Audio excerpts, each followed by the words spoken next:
सूनुः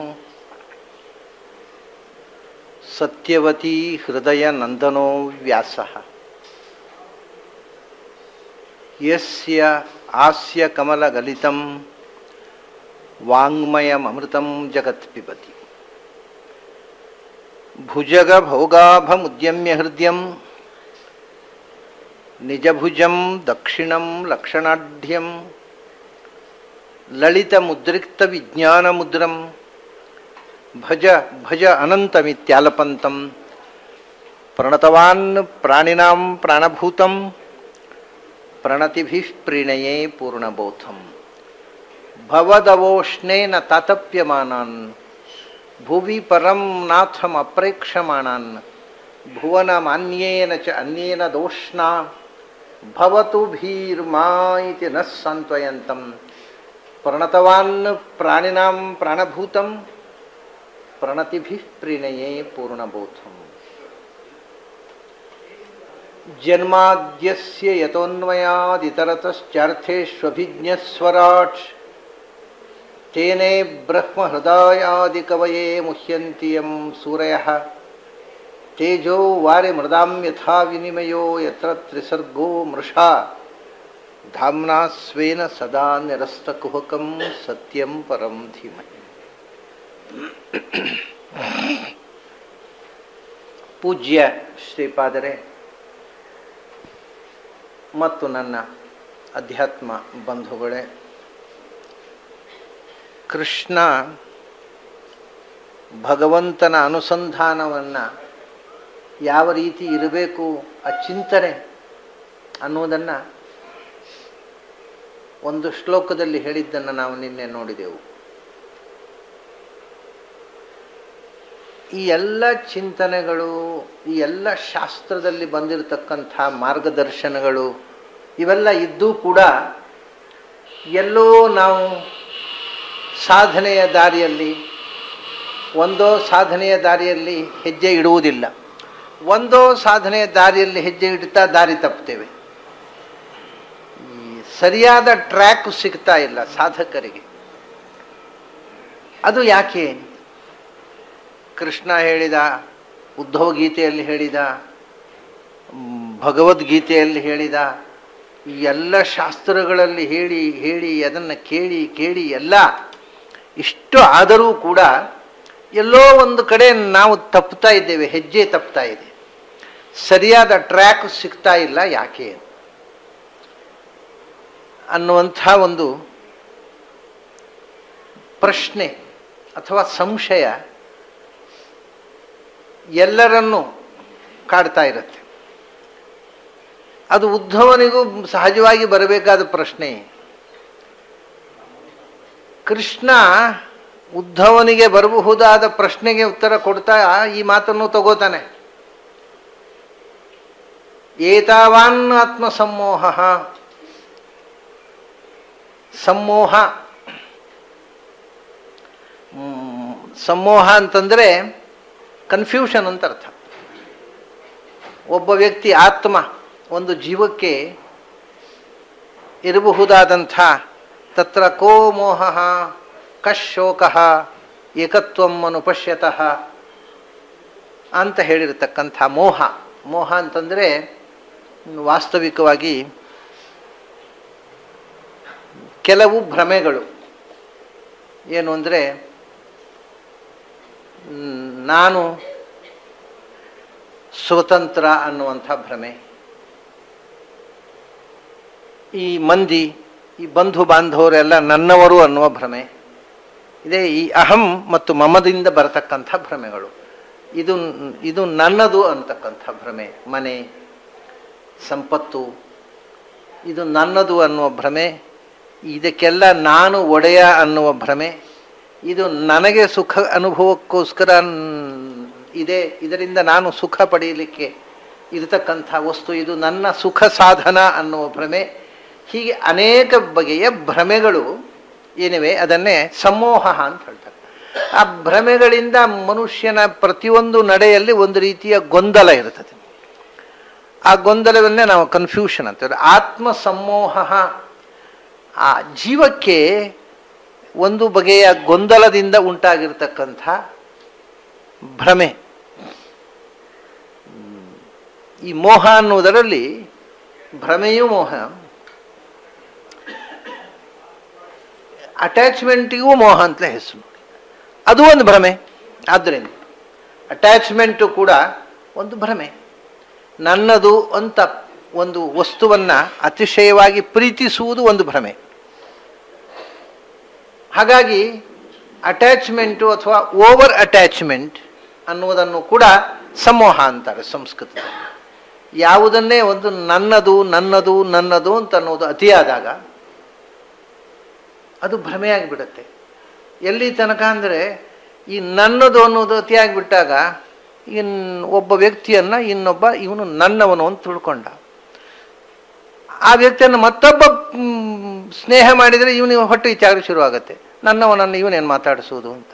ಮತ್ತೊಬ್ಬ ಅಥವಾ ಮತ್ತೊಬ್ಬಳು, ಅದು ಏನು ಬೇಕಾದ್ರೆ ಮಾಡಿಕೊಳ್ಳಿ, ಮಹಾ ಹೊಟ್ಟೆ ಕಿಚ್ಚು. ಅರೆ ನನಗೆ ಹತ್ತಿರವಾದವರು ಇವ್ರ ಹತ್ರ ಇವನು ಮಾತಾಡೋದು ಅಂದರೆ ಏನು? ಇಂಥ ಮೂರ್ಖತನಗಳೆಲ್ಲ ಪ್ರಾರಂಭ ಆಗಿಬಿಡ್ತವೆ. ಇದಕ್ಕೆ ಕಾರಣ ಏನು ಅಂದರೆ ಸಮೋಹ. ಇದು ನನ್ನ ಸೊತ್ತು ಅನ್ನುವ ಭ್ರಮೆ.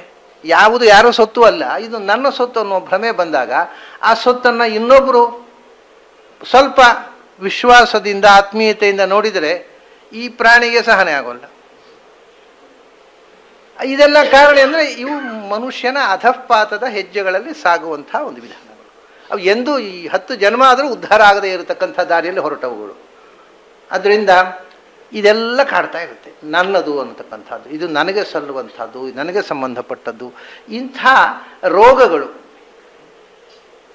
ಇದು ಏತಾವಾನ್ ಆತ್ಮಸಮೋಹ, ಮನುಷ್ಯನ ಈ ರೀತಿಯ ಚಿತ್ತಭ್ರಮೆ.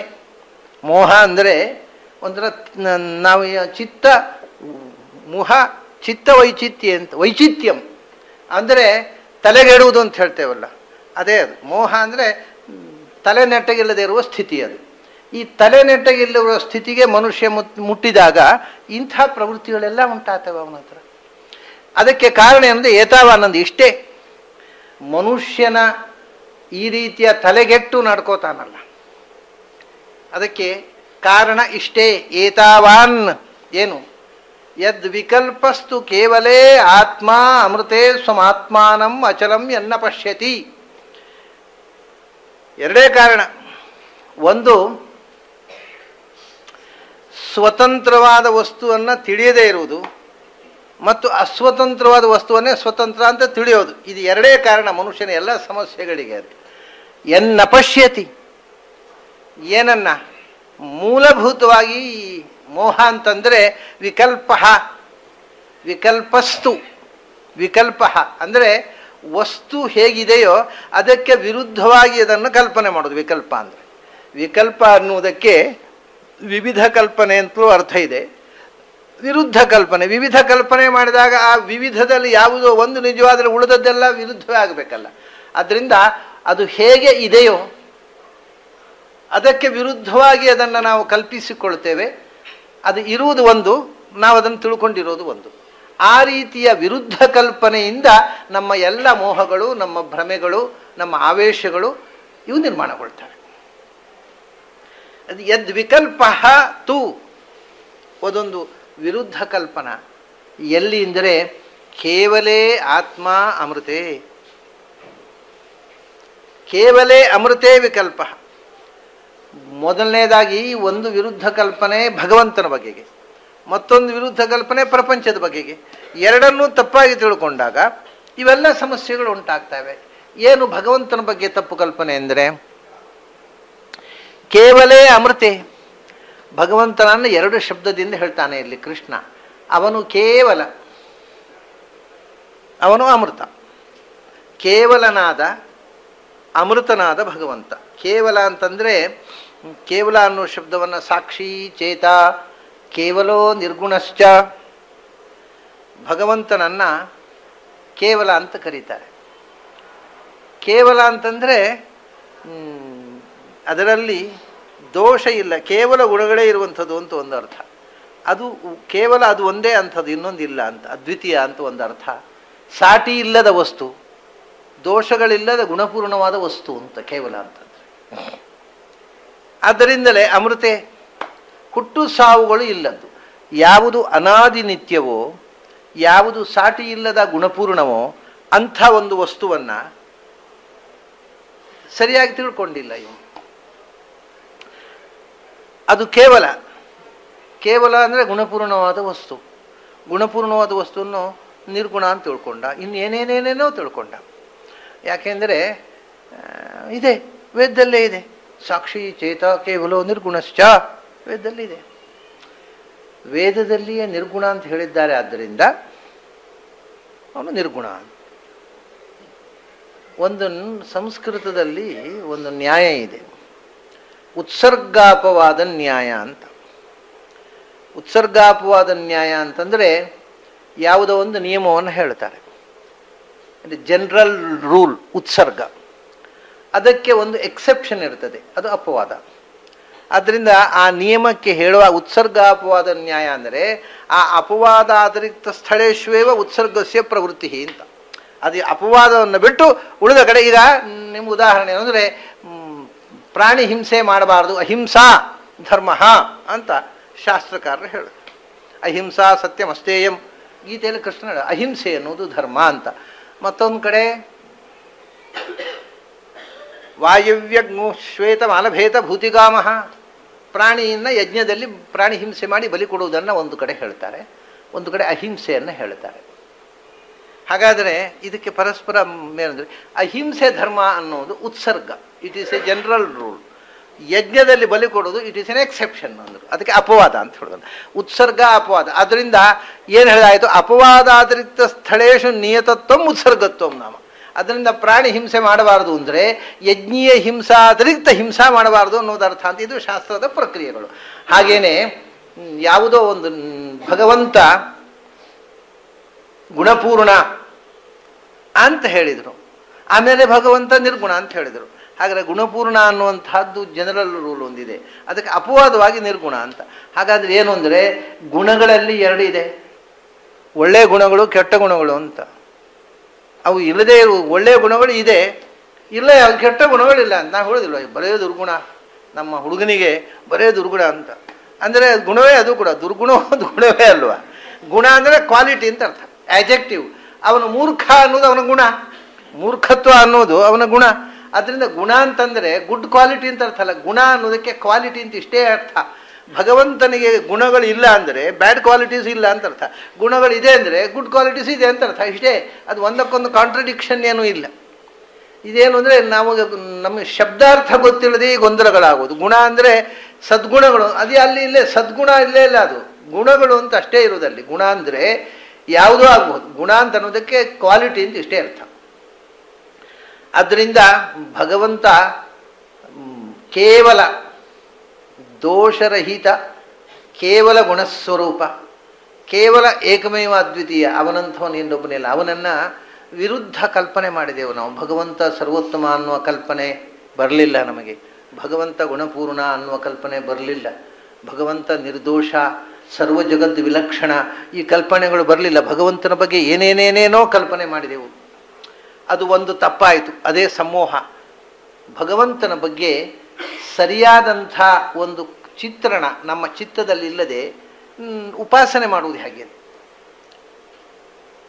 ಆಗುವುದೇ ಇಲ್ಲ ಉಪಾಸನೆ ಮಾಡಲಿಕ್ಕೆ. ಉಪಾಸನೆ ಮಾಡ್ತೇವೆ ಅಂತ ಕಣ್ಣು ಮುಚ್ಚಿ ಕೂತರೆ ಏನನ್ನಂತ ಉಪಾಸನೆ ಮಾಡೋದು?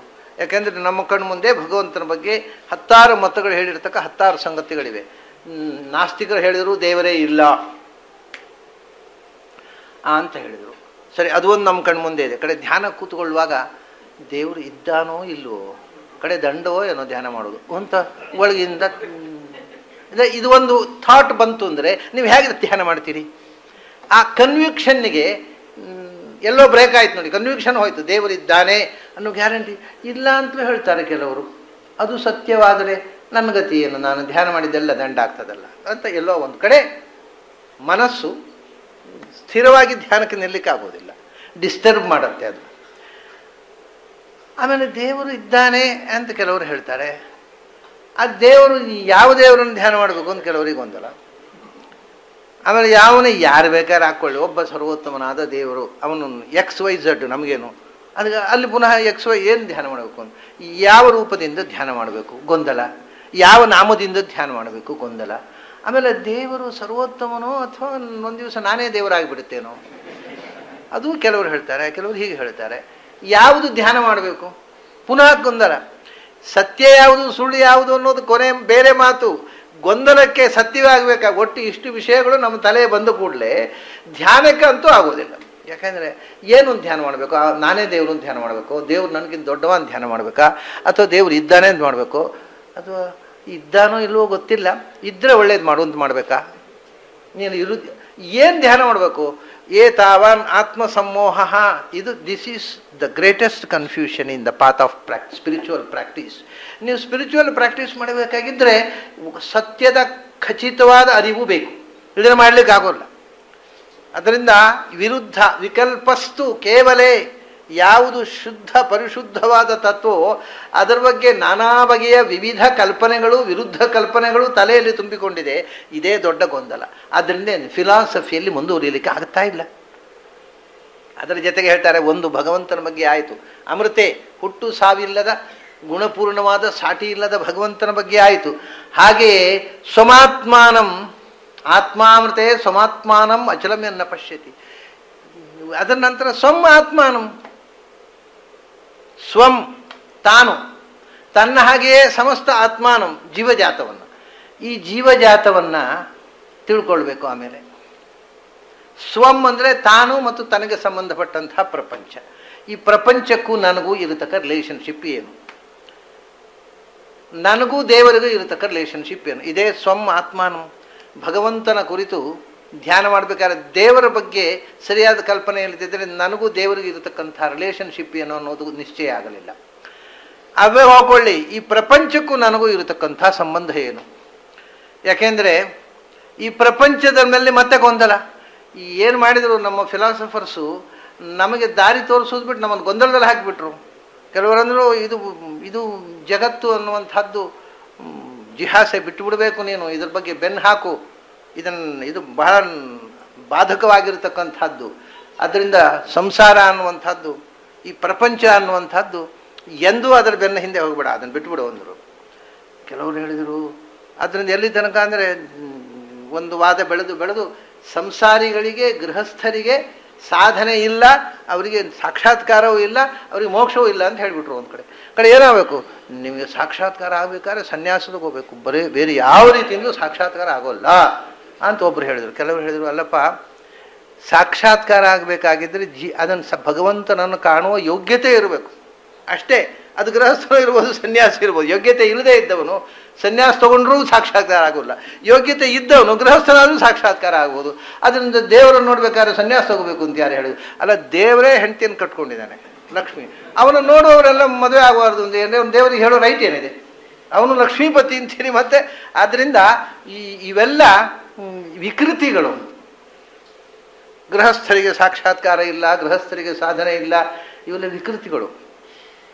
ಅದು ಯಾವ ಅರ್ಥದಲ್ಲಿ ಅಂದರೆ ಅದನ್ನು ಹೇಳಿದವರು ಪಾಪ ಅವರು ಅನುಭವಿಸಿ ಹೇಳಿದ್ದು. ರಾಮಾನುಜಾಚಾರ್ಯ ಕಥೆ ಹೇಳಿದ್ನಲ್ಲ, ಅವರಿಗೆ ಮದುವೆ ಆದ ಒಂದು ಕ್ಷಣವೂ ಮನೆಯಲ್ಲಿ ಶಾಂತಿಯಿಂದ ಇರ್ಲಿಕ್ಕೆ ಬಿಡಲಿಲ್ಲ ಹೆಂಡತಿ. ಅಂಥ ಒಂದು ದರಿದ್ರ ಹೆಣ್ಣು ಸಿಕ್ಕಿತು. ಆದ್ದರಿಂದ ಅವರು ಬೇಡ, ನಿನಗೆ ಸಾಧನೆ ಮಾಡಬೇಕಾದ್ರೆ ಮದುವೆ ಮಾಡ್ಕೋಬೇಡ ಅಂದರು. ಆದರೆ ಎಲ್ಲ ಹೆಂಗಸರು ಹಾಗಿರೋಲ್ಲ. ಆದ್ದರಿಂದ ಅದೇ ಮದುವೆ ಮಾಡಿಕೊಂಡದ್ದರಿಂದಲೇ ಯಾವ ಸಾಧನೆಯೂ ಇಲ್ಲದ ಸ್ಥಿತಿಗೂ ಒಬ್ಬ ಹೋಗಬಹುದು, ಅತ್ಯಂತ ಉನ್ನತ ಸ್ಥಿತಿಗೂ ಒಬ್ಬ ಹೋಗಬಹುದು. ಅದು ಯಾಕೆಂದರೆ ಅವನು ಎಂಥ ಹುಡುಗಿ ಅವನ ಜೀವನದ ಸಂಗಾತಿಯಾಗಿ ಸಿಕ್ಕಿದ್ಲು ಅನ್ನೋದನ್ನು ಹೊಂದಿಕೊಂಡಿದೆ. ಯಾವತ್ತೂ ಅಧ್ಯಾತ್ಮ ಕಡೆಗೆ ಹೋಗದಂತೆ ನಿಮ್ಮನ್ನು ವಿಚಲಿತಗೊಳಿಸ್ತಕ್ಕಂಥ ಹೆಣ್ಣು ಸಂಗಾತಿ ಆದರೆ ನಿಮಗೆ ಧ್ಯಾನ ಮಾಡಲಿಕ್ಕೆ ಆಗದೇ ಇರ್ಬೋದು, ಅಥವಾ ನೀವು ಧ್ಯಾನ ಮಾಡದೇ ಇದ್ದವರನ್ನು ಧ್ಯಾನಕ್ಕೆ ಹಚ್ಚುವ ಹೆಣ್ಣು ಸಿಗ್ಬೋದು.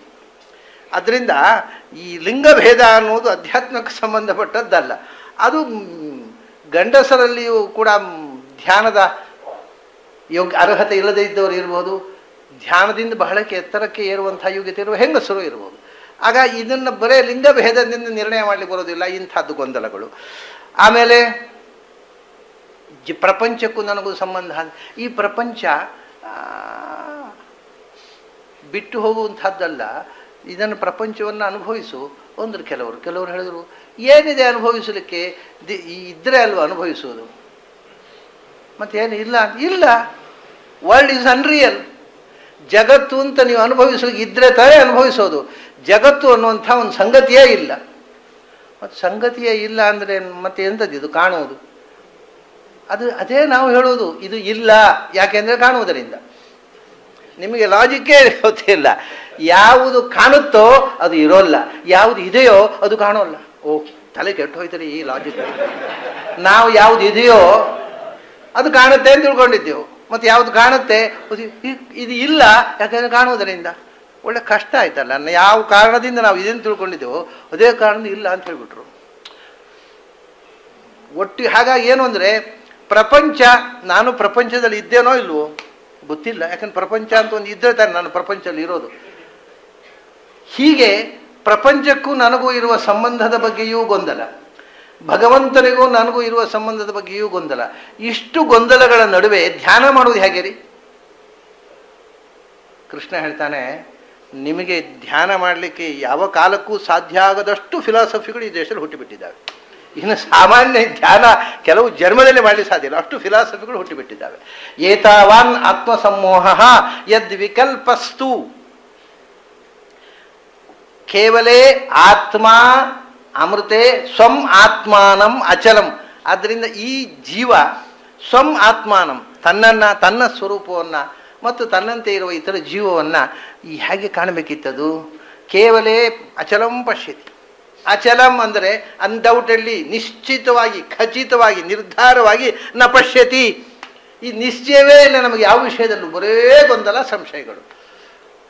ಈ ಆತ್ಮ ಅಚಲೇ, ಅದು ಕೇವಲೇ ಭಗವಂತನಲ್ಲಿ ನಮಗೆ ಈ ಕನ್ವಿಕ್ಷನೇ ಬರಲಿಲ್ಲ. ಈ ಇಡೀ ಸಮಸ್ತ ಜೀವಜಾತ ಭಗವಂತನಲ್ಲಿ ಇದೆ, ಭಗವಂತನನ್ನು ಆಶ್ರಯಿಸಿ ಇದೆ ಅನ್ನುವಂಥ ನಿಶ್ಚಯ ಜ್ಞಾನವೇ ಇಲ್ಲ, ಆ ಅರಿವೇ ಇಲ್ಲ. ಮತ್ತು ಇದೇ ಗೊಂದಲ ಅಲ್ವಾ? ಭಗವಂತನ ಬಗ್ಗೆ ಗೊಂದಲ, ಜೀವದ ಬಗ್ಗೆ ಗೊಂದಲ, ಜಗತ್ತಿನ ಮತ್ತು ಜೀವದ ಸಂಬಂಧದ ಬಗ್ಗೆ ಗೊಂದಲ. ಏತಾವಾನ್ ಆತ್ಮ ಸಮೋಹ. ಇಷ್ಟು ದೊಡ್ಡ ಗೊಂದಲದಲ್ಲಿ ಇದ್ದು ಏನು ಧ್ಯಾನ ಮಾಡ್ತೀರಿ ನೀವು ಅಂತ ಕೇಳ್ತಾನೆ ಕೃಷ್ಣ. ಏತಾವಾನ್ ಆತ್ಮ ಸಮೋಹ ಯದ್ ವಿಕಲ್ಪಸ್ತು ಕೇವಲೇ ಆತ್ಮ ಅಮೃತೆ ಸ್ವಮಾತ್ಮಾನಂ ಅಚಲಂ ನ ಪಶ್ಯತಿ. ಅಚಲಂ ಅಂದರೆ ನಿಶ್ಚಯವಾಗಿ, ನಿಶ್ಚಲವಾದ ನಿರ್ಧಾರ, ಅನ್ಡೌಟೆಡ್ಲಿ ಅಂತ ಹೇಳ್ತೇವಲ್ಲ, ಯಾವ ಸಂಶಯವೂ ಇಲ್ಲದೆ ನಿಶ್ಚಿತವಾಗಿ, ನಿರ್ಧಾರಾತ್ಮಕವಾಗಿ ನನ್ನ ಬಗ್ಗೆ ನನಗೆ ಗೊತ್ತಿಲ್ಲ, ಭಗವಂತನ ಬಗ್ಗೆ ನನಗೆ ಗೊತ್ತಿಲ್ಲ, ಭಗವಂತನಿಗೂ ನಮಗಿರುವ ಸಂಬಂಧದ ಬಗ್ಗೆ ಗೊತ್ತಿಲ್ಲ, ನಾವಿರುವ ಪ್ರಪಂಚಕ್ಕೂ ನಮಗೂ ಸಂಬಂಧದ ಬಗ್ಗೆ ಗೊತ್ತಿಲ್ಲ.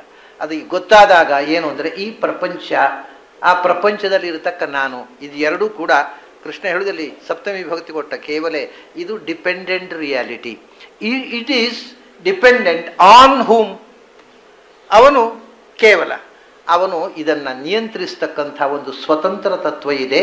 ಆ ಸ್ವತಂತ್ರ ತತ್ವದಲ್ಲಿ ಆಶ್ರಿತವಾಗಿ ಇಡೀ ವಿಶ್ವ ಇದೆ ಅನ್ನುವಂಥ ಒಂದು ಖಚಿತ ಜ್ಞಾನ ಬಾರದೆ ಧ್ಯಾನ ಮಾಡಲಿಕ್ಕೆ ಆಗೋದಿಲ್ಲ. ಈ ಖಚಿತ ಜ್ಞಾನ ಬರೋದೇ ಇರುವುದಕ್ಕೆ ಏನು ಬೇಕೋ ಅದನ್ನೆಲ್ಲ ಫಿಲಾಸಫರ್ಸ್ ಮಾಡಿಬಿಟ್ಟಾಗಿದೆ.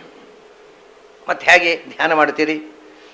ಮತ್ತು ಬಹಳ ಅಂದರೆ ಧ್ಯಾನ ಮಾಡುವವರು ಏನು ಮಾಡಬೇಕು? ಧ್ಯಾನ ಮಾಡ್ತಾರೆ, ಇಷ್ಟಿದ್ದು ಧ್ಯಾನ ಮಾಡ್ತಾರೆ. ಏನು ಅಂದರೆ ಅವರ ಧ್ಯಾನಕ್ಕೆ ಬೇಸ್ ಏನು? ತಪಸ್ಸೋ ವಾಪ್ಯಲಿಂಗಾತ್, ಬೇಸ್ಲೆಸ್ ಆದಂಥ ಕನ್ವಿಕ್ಷನ್ ಅಂತ. ತಪಸ್ಸೋ ವಾಪ್ಯಲಿಂಗಾತ್ ಅಂದರೆ ಬೇಸ್ಲೆಸ್ ಕನ್ವಿಕ್ಷನ್ಸ್. ಯಾವುದದು? ನಮ್ಮ ಮತದಲ್ಲಿ ಹೇಳಿದ್ದೇ ಸತ್ಯ ಅಂತ ನಂಬಿ ಬಿಡೋದು, ಧ್ಯಾನ ಕೊಡೋದು ಅಷ್ಟೇ. ಅದು ಬೇಸ್ಲೆಸ್ ಕನ್ವಿಕ್ಷನ್. ಪ್ರತಿಯೊಬ್ಬರಿಗೂ ಕೂಡ ತಮ್ಮ ಮತದಲ್ಲಿ ಹೇಳಿದ್ದೇ ಕರೆಕ್ಟು ಅನ್ನೋ ಕನ್ವಿಕ್ಷನ್ ಹೊರತು ಯಾಕೆ ಅಂತ ಕೇಳಬೇಡಿ. ನಮ್ಮ ಮತದಲ್ಲಿ ಹೇಳಿದ್ದು ಕರೆಕ್ಟು, ಯಾಕಂದ್ರೆ ನಾನು ಆ ಮತದಲ್ಲಿ ಹುಟ್ಟಿದ್ದೇನೆ ಅಷ್ಟೇ. ಯಾವುದಕ್ಕೂ ಇದು ಆ ನೆಲೆಯಲ್ಲಿ ಧ್ಯಾನ ಮಾಡ್ತಾ ಆಗಲಿ. ಹಾಗೆ ಧ್ಯಾನ ಮಾಡಲಿ, ಏನು ತೊಂದರೆ ಏನು? ನಿಮ್ಮ ಧ್ಯಾನ ಮಾಡ್ತಾ ಮಾಡ್ತಾ ಮಾಡ್ತಾ ಇಂಪ್ರೂವ್ ಆದಾಗ ಸತ್ಯ ಗೊತ್ತಾಗತ್ತೆ. ಮೊದಲು ಏನೋ ಅಂತ ತಿಳ್ಕೊಂಡು ಧ್ಯಾನ ಮಾಡೋದಪ್ಪ. ಮಾಡ್ತಾ ಮಾಡ್ತಾ ಇಂಪ್ರೂವ್ ಆಗಿ ಸತ್ಯ ಗೊತ್ತಾಗೋಲ್ವ ಅಂದರೆ ಕೃಷ್ಣ ಹೇಳ್ತಾನೆ, ಹಾಗೂ ಹೇಳೋರು ಇದ್ದಾರೆ. ಮೊದಲು ಸುಳ್ಳು ಧ್ಯಾನ ಮಾಡ್ರಿ, ಮಾಡ್ತಾ ಮಾಡ್ತಾ ಸತ್ಯ ಗೊತ್ತಾಗತ್ತೆ ಅಂತ. ಸೈಕಾಲಜಿ ಗೊತ್ತಿದ್ದವ್ರು ಯಾರು ಹೀಗೆ ಹೇಳೋದು. ಸೈಕಾಲಜಿ ABCD ಗೊತ್ತಿಲ್ಲದಿದ್ದವ್ರು ಮಾತ್ರ ಹೀಗೆ ಹೇಳ್ತಾರೆ. ಯಾಕೆಂದರೆ ಮನಸ್ಸಿನ ಸ್ವಭಾವ ಏನು? ಮನಸ್ಸಿನ ಸ್ವಭಾವ ಏನು ಅಂದರೆ ಅದು ಎಂದೂ ಕರೆಕ್ಷನ್ ಮಾಡೋದಿಲ್ಲ. ಕರೆಕ್ಷನ್ ನಾವೇ ಮಾಡಬೇಕು, ಮನಸ್ಸು ಕರೆಕ್ಷನ್ ಮಾಡೋಲ್ಲ. ನೀವು ಹೇಳೋದು ಧ್ಯಾನ ಏನಾದರೂ ಧ್ಯಾನ ಮಾಡಿರಿ, ಮಾಡ್ತಾ ಮಾಡ್ತಾ ಮಾಡ್ತಾ ಮನಸ್ಸೇ ಅದನ್ನು ತಿದ್ದಿಕೊಳ್ಳುತ್ತೆ ಅಂತ. ಮನಸ್ಸು ಯಾವತ್ತೂ ಕರೆಕ್ಷನ್ ಮಾಡುವುದಿಲ್ಲ. ಮನಸ್ಸಿನ ಸ್ವಭಾವ ಏನಂದರೆ, ನೀವು ಏನನ್ನು ಫೀಡ್ ಮಾಡಿದರೋ ಅದನ್ನೇ ನಂಬುವುದು ಮನಸ್ಸಿನ ಸ್ವಭಾವ. ಅದನ್ನು ಖಂಡನೆ ಮಾಡಿ ಅದೆಲ್ಲ ಹೀಗೆ ಅಂತ ಚೇಂಜ್ ಮಾಡುವುದೇ ಇಲ್ಲ ಮನಸ್ಸು. ಆದ್ದರಿಂದ ಯಾವ ತಪ್ಪನ್ನೇ ಧ್ಯಾನ ಮಾಡಿ, ಇದು ದೊಡ್ಡ ದುರಂತ. ಸುಳ್ಳನ್ನು ಧ್ಯಾನ ಮಾಡಿದರೆ ಸುಳ್ಳಿನ ಸಾಕ್ಷಾತ್ಕಾರ ಆಗತ್ತೆ. ಏನು ಸುಳ್ಳೇ ಸತ್ಯ ಅಂತ ಸಾಕ್ಷಾತ್ಕಾರ ಕೂತ್ಬಿಡ್ತಾರೆ ಅವರು. ಅದರಿಂದ ಧ್ಯಾನ ಬೇಸ್ಲೆಸ್ ಆದರೆ, ಸತ್ಯದ ಎಚ್ಚರ ಇಲ್ಲದೆ ಧ್ಯಾನ ಮಾಡಿದರೆ ಧ್ಯಾನವೂ ಅಪಾಯಕಾರಿ. ಧ್ಯಾನ ಮಾಡ್ತಾ ಮಾಡ್ತಾ ಮಾಡ್ತಾ ಕೊನೆಗೆ ಸತ್ಯ ತಿಳಿಯೋದಿಲ್ಲ. ಏನನ್ನು ತಿಳ್ಕೊಂಡಿದ್ದೇವೋ ಅದನ್ನೇ ಕನ್ಫರ್ಮ್ ಮಾಡುತ್ತೆ ಮನಸ್ಸು. ಸುಳ್ಳನ್ನೇ ನಂಬಿದರೆ ಮನಸ್ಸಿನ ಸ್ವಭಾವ ನಮ್ಮ ನಂಬಿಕೆಯನ್ನು ಕನ್ಫರ್ಮ್ ಮಾಡೋದು ಹೊರತು ಲಾಜಿಕಲ್ ಕನ್ಕ್ಲೂಷನ್ ಅಲ್ಲ ಅದರದ್ದು. ನಮ್ಮ ನಂಬಿಕೆ ಏನೋ ಅದನ್ನೇ, ಅದು ನಾವು ಫೀಡ್ ಮಾಡಿದ ನಂಬಿಕೆ. ನಮ್ಮ ನಂಬಿಕೆ ಅಂದರೆ ಏನದು? ನಮ್ಮ ನಂಬಿಕೆ ಅಂದರೆ ನಮ್ಮ ಮನಸ್ಸಿನ ನಂಬಿಕೆ. ನಾವು ಏನನ್ನು ನಂಬುದು ಹೇಳಿದೆವೋ ಅದನ್ನು ನಂಬುತ್ತೆ. ಏನನ್ನು ಅದಕ್ಕೆ ಪದೇ ಪದೇ ಕೊಡ್ತೇವೋ ಅದನ್ನೇ ನಂಬಿಕೊಂಡು ಅದನ್ನೇ ಮೆಚ್ಚಿಕೊಂಡು ಇರುತ್ತೆ. ಅದನ್ನು ಡಿನೈ ಮಾಡಿ ಮತ್ತೆ ಅದಲ್ಲ ಇದು ಅಂತ ತೀರ್ಮಾನ ಮನಸ್ಸು ಎಂದೂ ಮಾಡುವುದಿಲ್ಲ. ಇದು ಸೈಕಾಲಜಿ ಗೊತ್ತಿದ್ದವರು ಎಲ್ರಿಗೂ ಗೊತ್ತಿದೆ. ಆದ್ದರಿಂದ ತಪಸ್ಸು, ನೀವು ಧ್ಯಾನ ಮಾಡುವಾಗ ತಪ್ಪು, wrong meditation will lead to wrong conclusion. ಸತ್ಯದ ಸಾಕ್ಷಾತ್ಕಾರ ಎಂದೂ ಆಗೋದಿಲ್ಲ. ಇದು ಭಾರಿ ಅಪಾಯಕಾರಿಯಾದ ಸಂಗತಿ. ಇದೇ ಏತಾವಾನ್ ಆತ್ಮಸಮ್ಮೋಹ ಅಂತ ಪ್ರತಿಯೊಬ್ಬ ಸಾಧಕನಿಗೆ ಇರತಕ್ಕ ದೊಡ್ಡ ಗೊಂದಲ ಇಷ್ಟೇ. ಏನು ಅಂದರೆ, ಪರಮಾತ್ಮ ಮತ್ತು ಜೀವ ಮತ್ತು ಪ್ರಪಂಚ ಈ ತ್ರಿಪುಟಿಯ ಸಂಬಂಧವನ್ನು ಸರಿಯಾಗಿ ತಿಳ್ಕೊಳ್ಳದೇ ಇದ್ದರೆ ಧ್ಯಾನ ಮಾಡಿ ಏನೂ ಉಪಯೋಗ ಇಲ್ಲ. ಯಾಕೆಂದರೆ ಧ್ಯಾನದಿಂದ ಮತ್ತಷ್ಟು ಮಿಥ್ಯಾಜ್ಞಾನ ಬೆಳೆಯುವ ಅಪಾಯ ಇದೆ. ಅದು ಕನ್ಫರ್ಮ್ ಆಗುವ ಸಾಧ್ಯತೆ ಇದೆ. ಕೆಲವರು ಹೇಳ್ತಾರೆ, ತುಂಬ ಜನ, ನಮಗೆ ಹೀಗೆ ಒಳಗಿಂದ ಏನೇನೋ ಕಾಣ್ತದೆ. ಅದನ್ನು ಕೆಲವ್ರಿಗೆ ಏನೋ ಅದರಿಂದ ಅಂದರೆ ಒಳಗಿಂದ ಏನೋ ಕಂಡುಬಿಟ್ಟೆವು, ಒಂದು ವಿಷನ್ ಆಯಿತು, ನಾವು ಭಾರಿ ಅಡ್ವಾನ್ಸ್ಡ್ ಸೋಲ್ಸ್ ಅಂತ ಭ್ರಮಿಸ್ಕೊಳ್ತಾರೆ. ಅದು ವಿಷನ್ ಆಗುವುದು ಒಳಗಿಂದ ಏನೇನೋ ಕಾಣುತ್ತಲ್ಲ, ಅದು ಕನಸಿನಷ್ಟೇ. ಕನಸು ಕಾಣಬೇಕಾದ್ರೆ ನಾನು ಅಡ್ವಾನ್ಸ್ಡ್ ಸೋಲ್ಸ್ ಆಗಬೇಕಾ? ಪ್ರಾಣಿಗಳಿಗೂ ಕನಸು ಬಿಡುವುದು ಅಷ್ಟೇ. ಆ ಒಳಗಿನ ವಿಷನ್ ಉಂಟಲ್ಲ, ಅದೇನು ಅಡ್ವಾನ್ಸ್ಡ್ ಸೋಲ್ಸಿಗೆ ಆಗುವಂಥದ್ದಲ್ಲ, ವೀಕ್ ಮೈಂಡಿಗೆ ಆಗುವಂಥದ್ದು. ಸರಿಯಾಗಿ ಗಟ್ಟಿ ತಲೆ ಇಲ್ಲದೆ ಇದ್ದವರಿಗೆ ವಿಷನ್ಸ್ ಆಗುತ್ತೆ. ಸ್ವಲ್ಪ ಗಟ್ಟಿ ತಲೆ ಇದ್ದರೆ ಯಾವ ವಿಷನ್ನೂ ಆಗೋಲ್ಲ. ಈಗ ನನಗೆ ಹಾಗೆ ವಿಷನ್ ಆಯಿತು, ಹೀಗೆ ವಿಷನ್ ಆಯಿತು, ಹಾಗಾದರೆ ಸ್ವಲ್ಪ ಡಾಕ್ಟ್ರ್ ಹತ್ರ ತೋರಿಸು, ಟೆಸ್ಟ್ ಮಾಡಿಸು ನಿನ್ನ ತಲೆಯನ್ನು ಅಂತ ಹೇಳ್ಬಿಟ್ಟು. ಈ ವಿಷನ್ ಆಗುತ್ತೆ ಅಂತ ಹೇಳೋ ಮಂದಿಯನ್ನು ಮೊದಲು ಡಾಕ್ಟ್ರಿಗೆ ತೋರಿಸ್ಬೇಕು. ಹಾಗಾಯಿತು ಹಿಂಗಾಯಿತು ಅಂತ ಅದೆಲ್ಲ it's a play of weak mind. ಏನೇನೋ ಕಾಣಲಿಕ್ಕೆ ಶುರುವಾಗುತ್ತೆ. ಇವನ ಹಗಲು ಕನಸುಗಳೆಲ್ಲ ಒಳಗಿಂದ, ಕೆಲವೊಮ್ಮೆ ಹೊರಗಿಂದ ಎದುರಿನಲ್ಲೇ ಹೀಗೆ ಕೂತಿದ್ದಾಗ ಕಾಣಲಿಕ್ಕೆ ಶುರುವಾಗುತ್ತೆ. ಕಣ್ ತೆರೆದಿದ್ದಾಗ ಕಾಣುತ್ತೆ. ಅಂಥ ಕೇಸಸ್ಸನ್ನು ನೋಡಿದ್ದೇನೆ ನಾನು. ಕ್ಲಿಯರ್ ಕಟ್ಟಾಗಿ ಕಾಣುತ್ತೆ. ಈಗ ನಾವು ನೀವು ಹೇಗೆ ಒಬ್ಬರನ್ನೊಬ್ಬರು ನೋಡಿಕೊಳ್ತಾ ಇದ್ದೇವೆ, ಹಾಗೆ ಇನ್ಸಿಡೆಂಟ್ಗಳು ಕಾಣ್ತವೆ.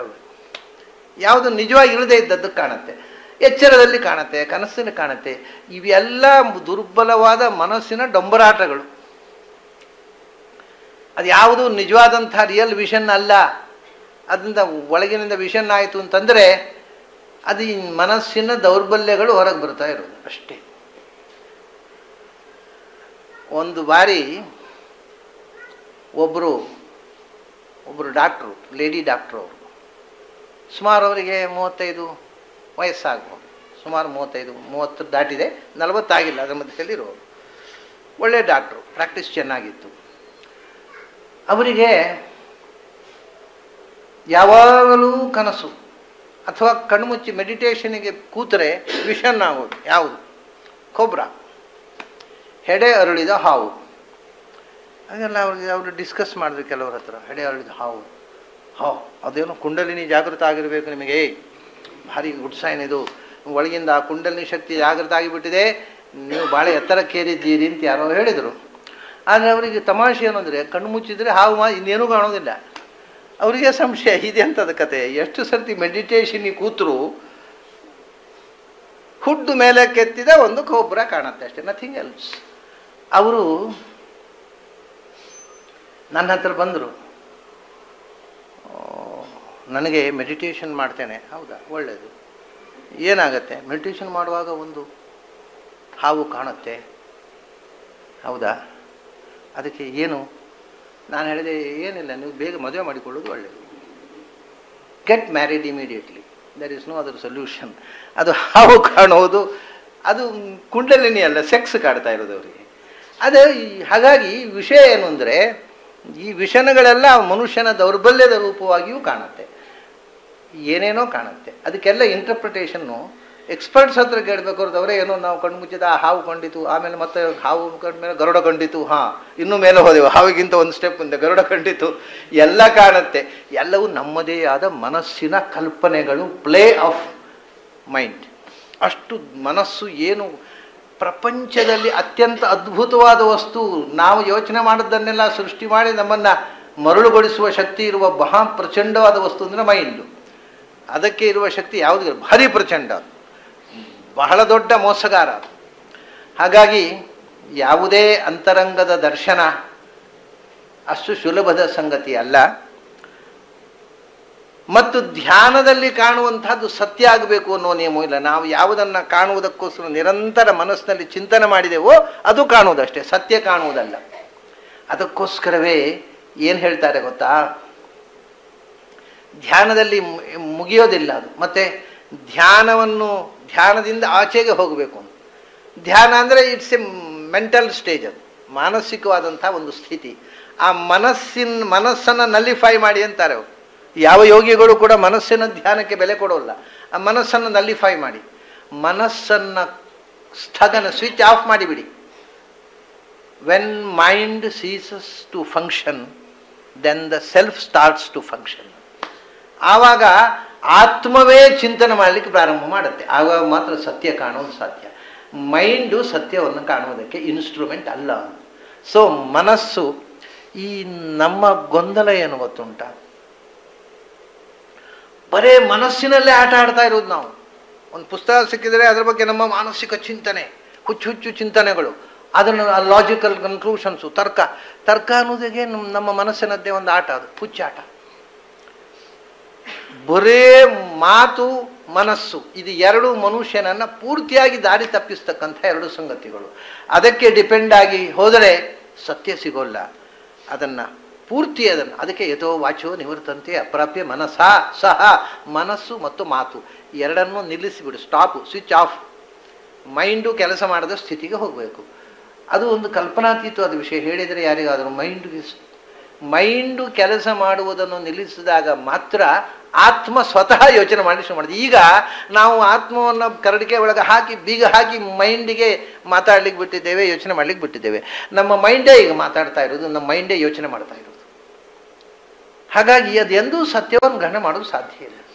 ಏತಾವಾನ್ ಆತ್ಮ ಸಮೋಹ ಯದ್ವಿಕಲ್ಪಸ್ತು ಕೇವಲೇ ಆತ್ಮ ಅಮೃತೆ ಸ್ವಮಾತ್ಮಾನಂ ಅಚಲಂ ಎನ್ನ ಪಶ್ಯತಿ. ಹಾಗಾದ್ರೆ ಹೇಗೆ ವಿಷಯ ಎಂಥದ್ದು? ಒಂದು ವಿಚಿತ್ರ ಸಂಗತಿ ಹೇಳ್ತಾನೆ ಕೃಷ್ಣ. ವಿಷಯ ಹೀಗಿದೆ, ಏನು ಅಂದರೆ, ಯನ್ನಾಮರೂಪ ಯನ್ನಾಮಾಕೃತಿಭಿರ್ಗ್ರಾಹ್ಯಂ ಪಂಚವರ್ಣಂ ಅಬಾಧಿತಂ ವ್ಯರ್ಥೋ ನಾಪ್ಯರ್ಥವಾದೋಯಂ ದ್ವಯಂ ವಿಂದಂತಿ ಸೂರಯಃ. ಯನ್ನಾಮಾಕೃತಿಭಿರ್ಗ್ರಾಹ್ಯಂ. ಈಗ ಮೊದಲು ಪ್ರಪಂಚವನ್ನು ಸರಿಯಾಗಿ ಅರ್ಥ ಮಾಡಿಕೋ. ಪ್ರಪಂಚವೇ ಅರ್ಥವಾಗದೇ ಇದ್ದವನಿಗೆ ಭಗವಂತ ಅರ್ಥ ಆಗೋಲ್ಲ. ಪ್ರಪಂಚವನ್ನು ಮೊದಲು ಅರ್ಥ ಮಾಡಿಕೋ. ಏನು ಪ್ರಪಂಚ ಅಂತಂದರೆ? ಪ್ರಪಂಚ ಅಂದರೆ ನಾಮ ಆಕೃತಿ ಎಷ್ಟೇ, ನೇಮ್ ಆ್ಯಂಡ್ ಫಾರ್ಮ್. ಒಂದು ವಸ್ತು ಅಂದರೆ ಏನು? ಅದಕ್ಕೊಂದು ಆಕಾರ, ಆ ಆಕಾರಕ್ಕೊಂದು ಹೆಸರು, ಅಷ್ಟೇ ತಾನೆ. ಪ್ರತಿಯೊಂದು ಆಕಾರಕ್ಕೆ ಹೆಸರು. ನಾಮ ಮತ್ತು ಆಕೃತಿ, ನೇಮ್ ಆ್ಯಂಡ್ ಫಾರ್ಮ್. ನಾಮರೂಪೇ ವ್ಯಾಕರವಾಣಿ. ಪ್ರಪಂಚದಲ್ಲಿರತಕ್ಕಂಥ ಸಮಸ್ತ ವಸ್ತುಗಳು ಅಂದರೆ ಎರಡೇ ಸಂಗತಿ ಇರುವುದು. ಒಂದು ವಸ್ತು ಅಂದರೆ ಒಂದು ಆಕಾರ, ಆ ಆಕಾರಕ್ಕೊಂದು ಹೆಸರು. ಒಂದೊಂದು ಆಕಾರ ಬದಲಾದ ಹಾಗೆ ಅದಕ್ಕೆ ಆ ಕಾರಣ ಬದಲಾಗ್ತಾ ಇರ್ತದೆ. ಆ ಕಾರಣ ಅಂದರೆ ಹೆಸರು. ಆಕಾರ ಬೇರೆ ಆದ ಹಾಗೆ ಆಕಾರ ಅಂದರೆ ಇನ್ನೊಂದು ಅರ್ಥ, ಅದನ್ನು ಕರೆಯುವ ಶಬ್ದ. ಸೊ ಆಕಾರ ಬದಲಾದಾಗ ಅದಕ್ಕೆ ನಾವು ಕರೆಯುವ ಆಕಾರವು, ಕರೆಯುವ ಶಬ್ದವು ಬದಲಾಗ್ತಾ ಇರುತ್ತೆ. ನಾಮ ಮತ್ತು ರೂಪ.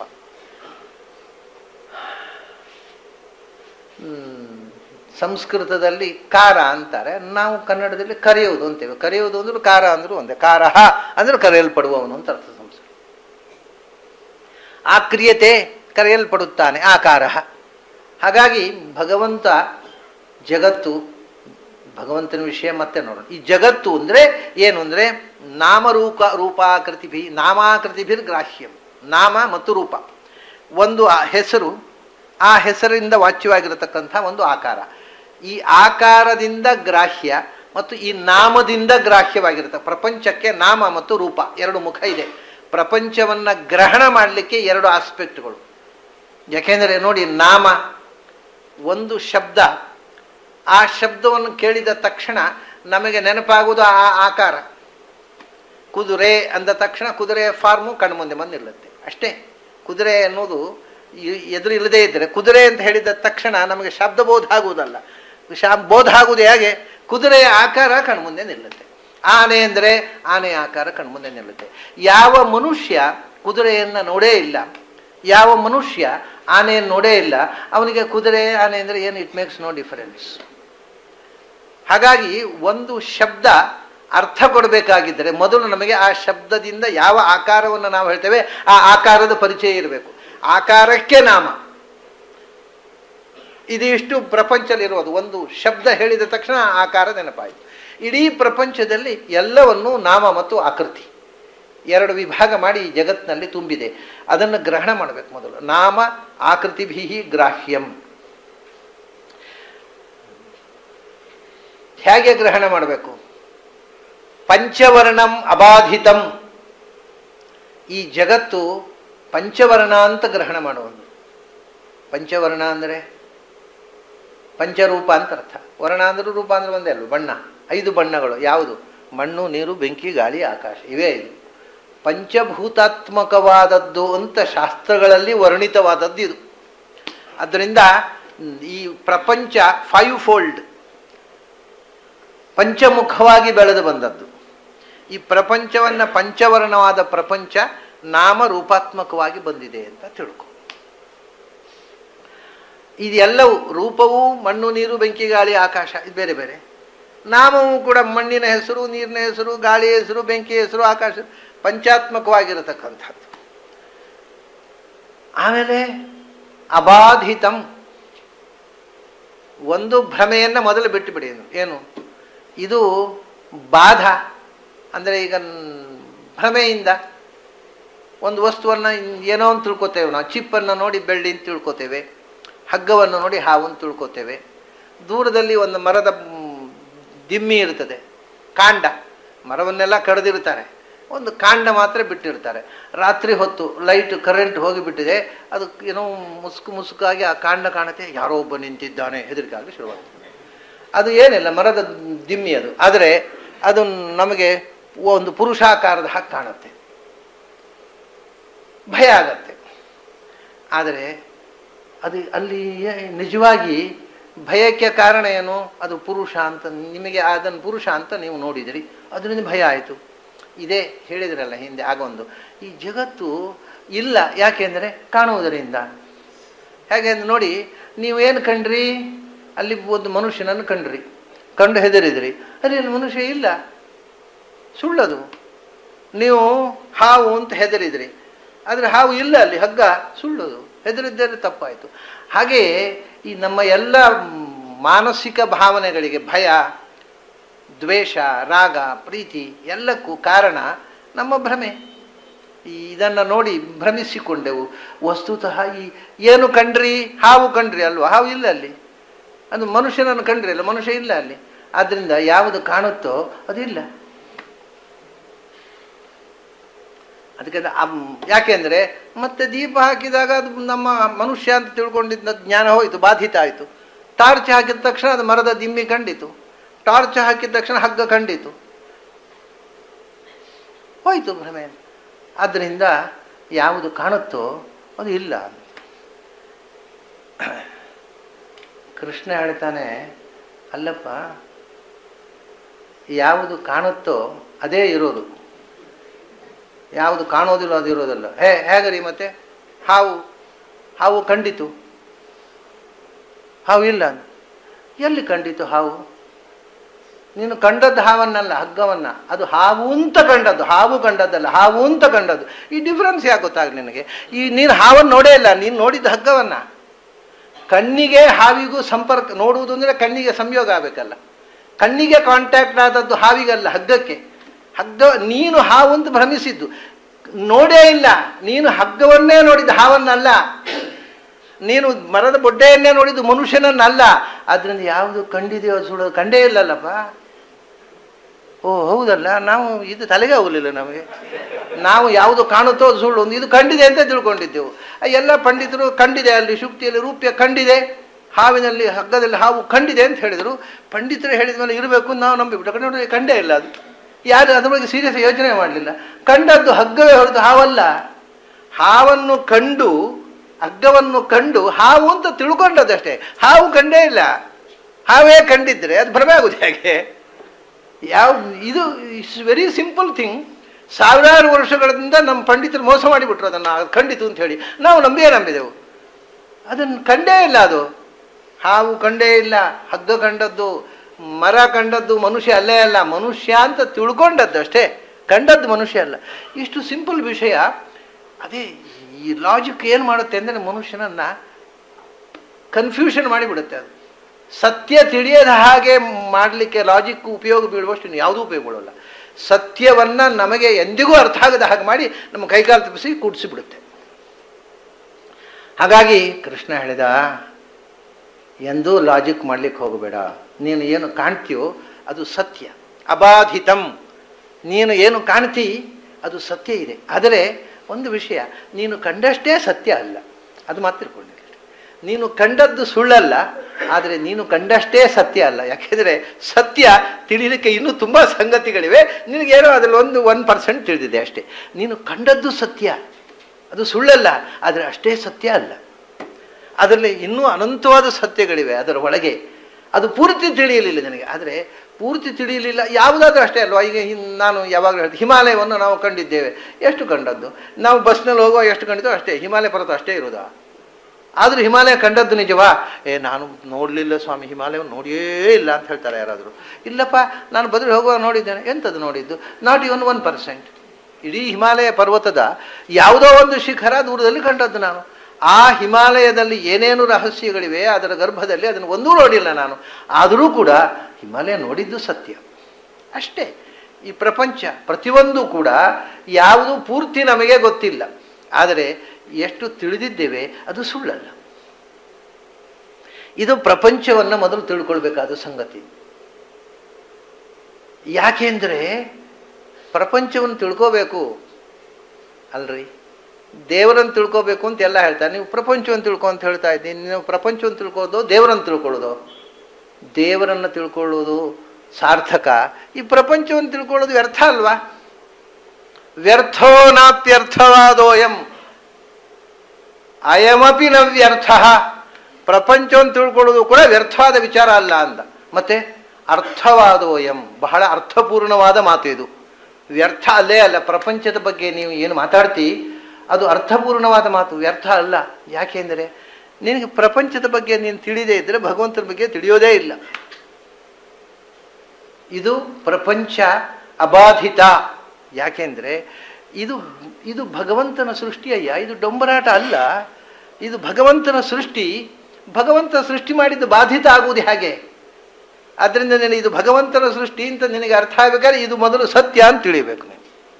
ಇದು ಸತ್ಯ ಅಲ್ಲದೇ ಇದ್ದರೆ ಇದು ಭಗವಂತನ ಸೃಷ್ಟಿ ಆಗೋದೇ ಸಾಧ್ಯ ಇಲ್ಲ. ಯಾಕೆಂದರೆ ಇದು ಅಸತ್ಯ. ಆದರೆ if the world is unreal, ಅದು ಇಟ್ ಈಸ್ ಎ ಕಾನ್ಸೆಪ್ಟ್ ಅಲ್ವಾ? It is a concept, our mental projection. It is not creation of God, it is our mental projection. You conceive it to be, but it is not that. ಇದೆ ಅಂತ ಭ್ರಮೆ ಇಲ್ಲ. ಹಾಗಾಗಿ ದೇವರ ಅಗತ್ಯವೇ ಇಲ್ಲ. ಯಾಕಂದರೆ this is not created by God, it is created by our illusion. It's a creation of human illusion. What is this ಅಬಾಧಿತಂ ಅಂತ ಇರುವುದನ್ನು ಇದನ್ನು ಪೂರ್ತಿ ಅನ್ರಿಯಲ್ ಅಂತ ಮಾಡಿಕೊಂಡು ದೇವರ ಅಗತ್ಯವೇ ಇಲ್ಲ ಅಂತ ಮಾಡಿಬಿಟ್ಟಿಯಲ್ಲಪ್ಪ. ಅದಕ್ಕೆ ಇದನ್ನು ಮೊದಲು ಇದು ಸತ್ಯ ಅಂತ ತಿಳ್ಕೊ. ಈ ಸತ್ಯವನ್ನು ಸೃಷ್ಟಿ ಮಾಡಿದಂಥ ಪರಮ ಸತ್ಯವನ್ನು ಒಪ್ಕೊ. ಅಬಾಧಿತಂ ತಿಳ್ಕೊಳ್ಳೋದು ದೇವರನ್ನು ತಿಳ್ಕೊಳ್ಳೋ ಅಗತ್ಯ ಆಯ್ತಾ? ಇದು ಪಂಚವರ್ಣ. ಯಾಕೆಂದರೆ ಅದರಲ್ಲಿ ಪಂಚಾತ್ಮನಾದ ಭಗವಂತ ಇದ್ದಾನಪ್ಪ. ಭಗವಂತನ ಪಂಚರೂಪವನ್ನು ತಿಳ್ಕೋಬೇಕಾದ್ರೆ ಈ ಪ್ರಪಂಚದ ಪಂಚಾತ್ಮಕತ್ವವನ್ನು ತಿಳ್ಕೊಳ್ಬೇಕು. ಪಾಂಕ್ತೇ ನೈವ ಪಾಂಕ್ತಂಗ್ ಸರ್ವಂ. ಅವನು ಪಂಚರೂಪನಾಗಿ ಪ್ರತಿಯೊಂದರಲ್ಲಿಯೂ ತುಂಬಿದ್ದಾನೆ. ಪಂಚಭೂತಗಳಲ್ಲಿ ಪಂಚರೂಪದಿಂದ ಇದ್ದಾನೆ.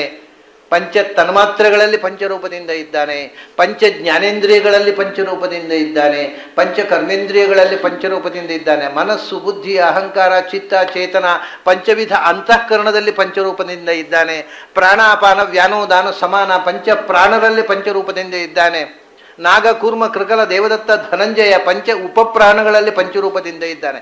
ಹೀಗೆ ಪಂಚವರ್ಣಂ. ಭಗವಂತನ ಪಂಚರೂಪದ ಉಪಾಸನೆಗೆ ಈ ಪ್ರಪಂಚದ ಪಂಚರೂಪದ ಅರಿವು ಬೇಕಪ್ಪ. ಇದೆಲ್ಲ ಇಲ್ಯೂಷನು ಅಂದರೆ ಏನು ಧ್ಯಾನ ಮಾಡ್ತೀನಿ ನೀನು? ಪಂಚವರ್ಣಂ ಅಬಾಧಿತಂ, ಆಮೇಲೆ ನಾಮಾಕೃತಿವಿರ್ಗ್ರಾಹ್ಯಂ. ಈ ಆಕಾರ, ಈ ನಾಮ, ಈ ಪ್ರಪಂಚದ ಆಕಾರವನ್ನು ಮೊದಲು, ಪ್ರಪಂಚದ ಆಕಾರ, ಪ್ರಪಂಚದ ಒಂದೊಂದು ಆಕಾರಕ್ಕೂ ಒಂದೊಂದು ನಾಮ, ಇದನ್ನು ಮೊದಲು ತಿಳ್ಕೋ. ಯಾಕೆ ಗೊತ್ತುಂಟಾ? ಕೊನೆಗೆ ಗೊತ್ತಾಗತ್ತೆ ಇದಕ್ಕೆ ಈ ಆಕಾರ ಯಾಕೆ ಬಂತು, ಇದಕ್ಕೆ ಈ ನಾಮ ಯಾಕೆ ಬಂತು ಅಂತ ಮುಂದೆ ತಿಳ್ಕೊಳ್ಳಿಕ್ಕೆ ಒಂದು ದಿವಸ. ನೀನು ಮೊದಲೇ ಇದು ಆಕಾರವೂ ಇಲ್ಲ, ಎಲ್ಲ ಇಲ್ಯೂಷನ್ ಅಂದರೆ ಆ ಪ್ರಶ್ನೆ ಬರೋದಿಲ್ಲ.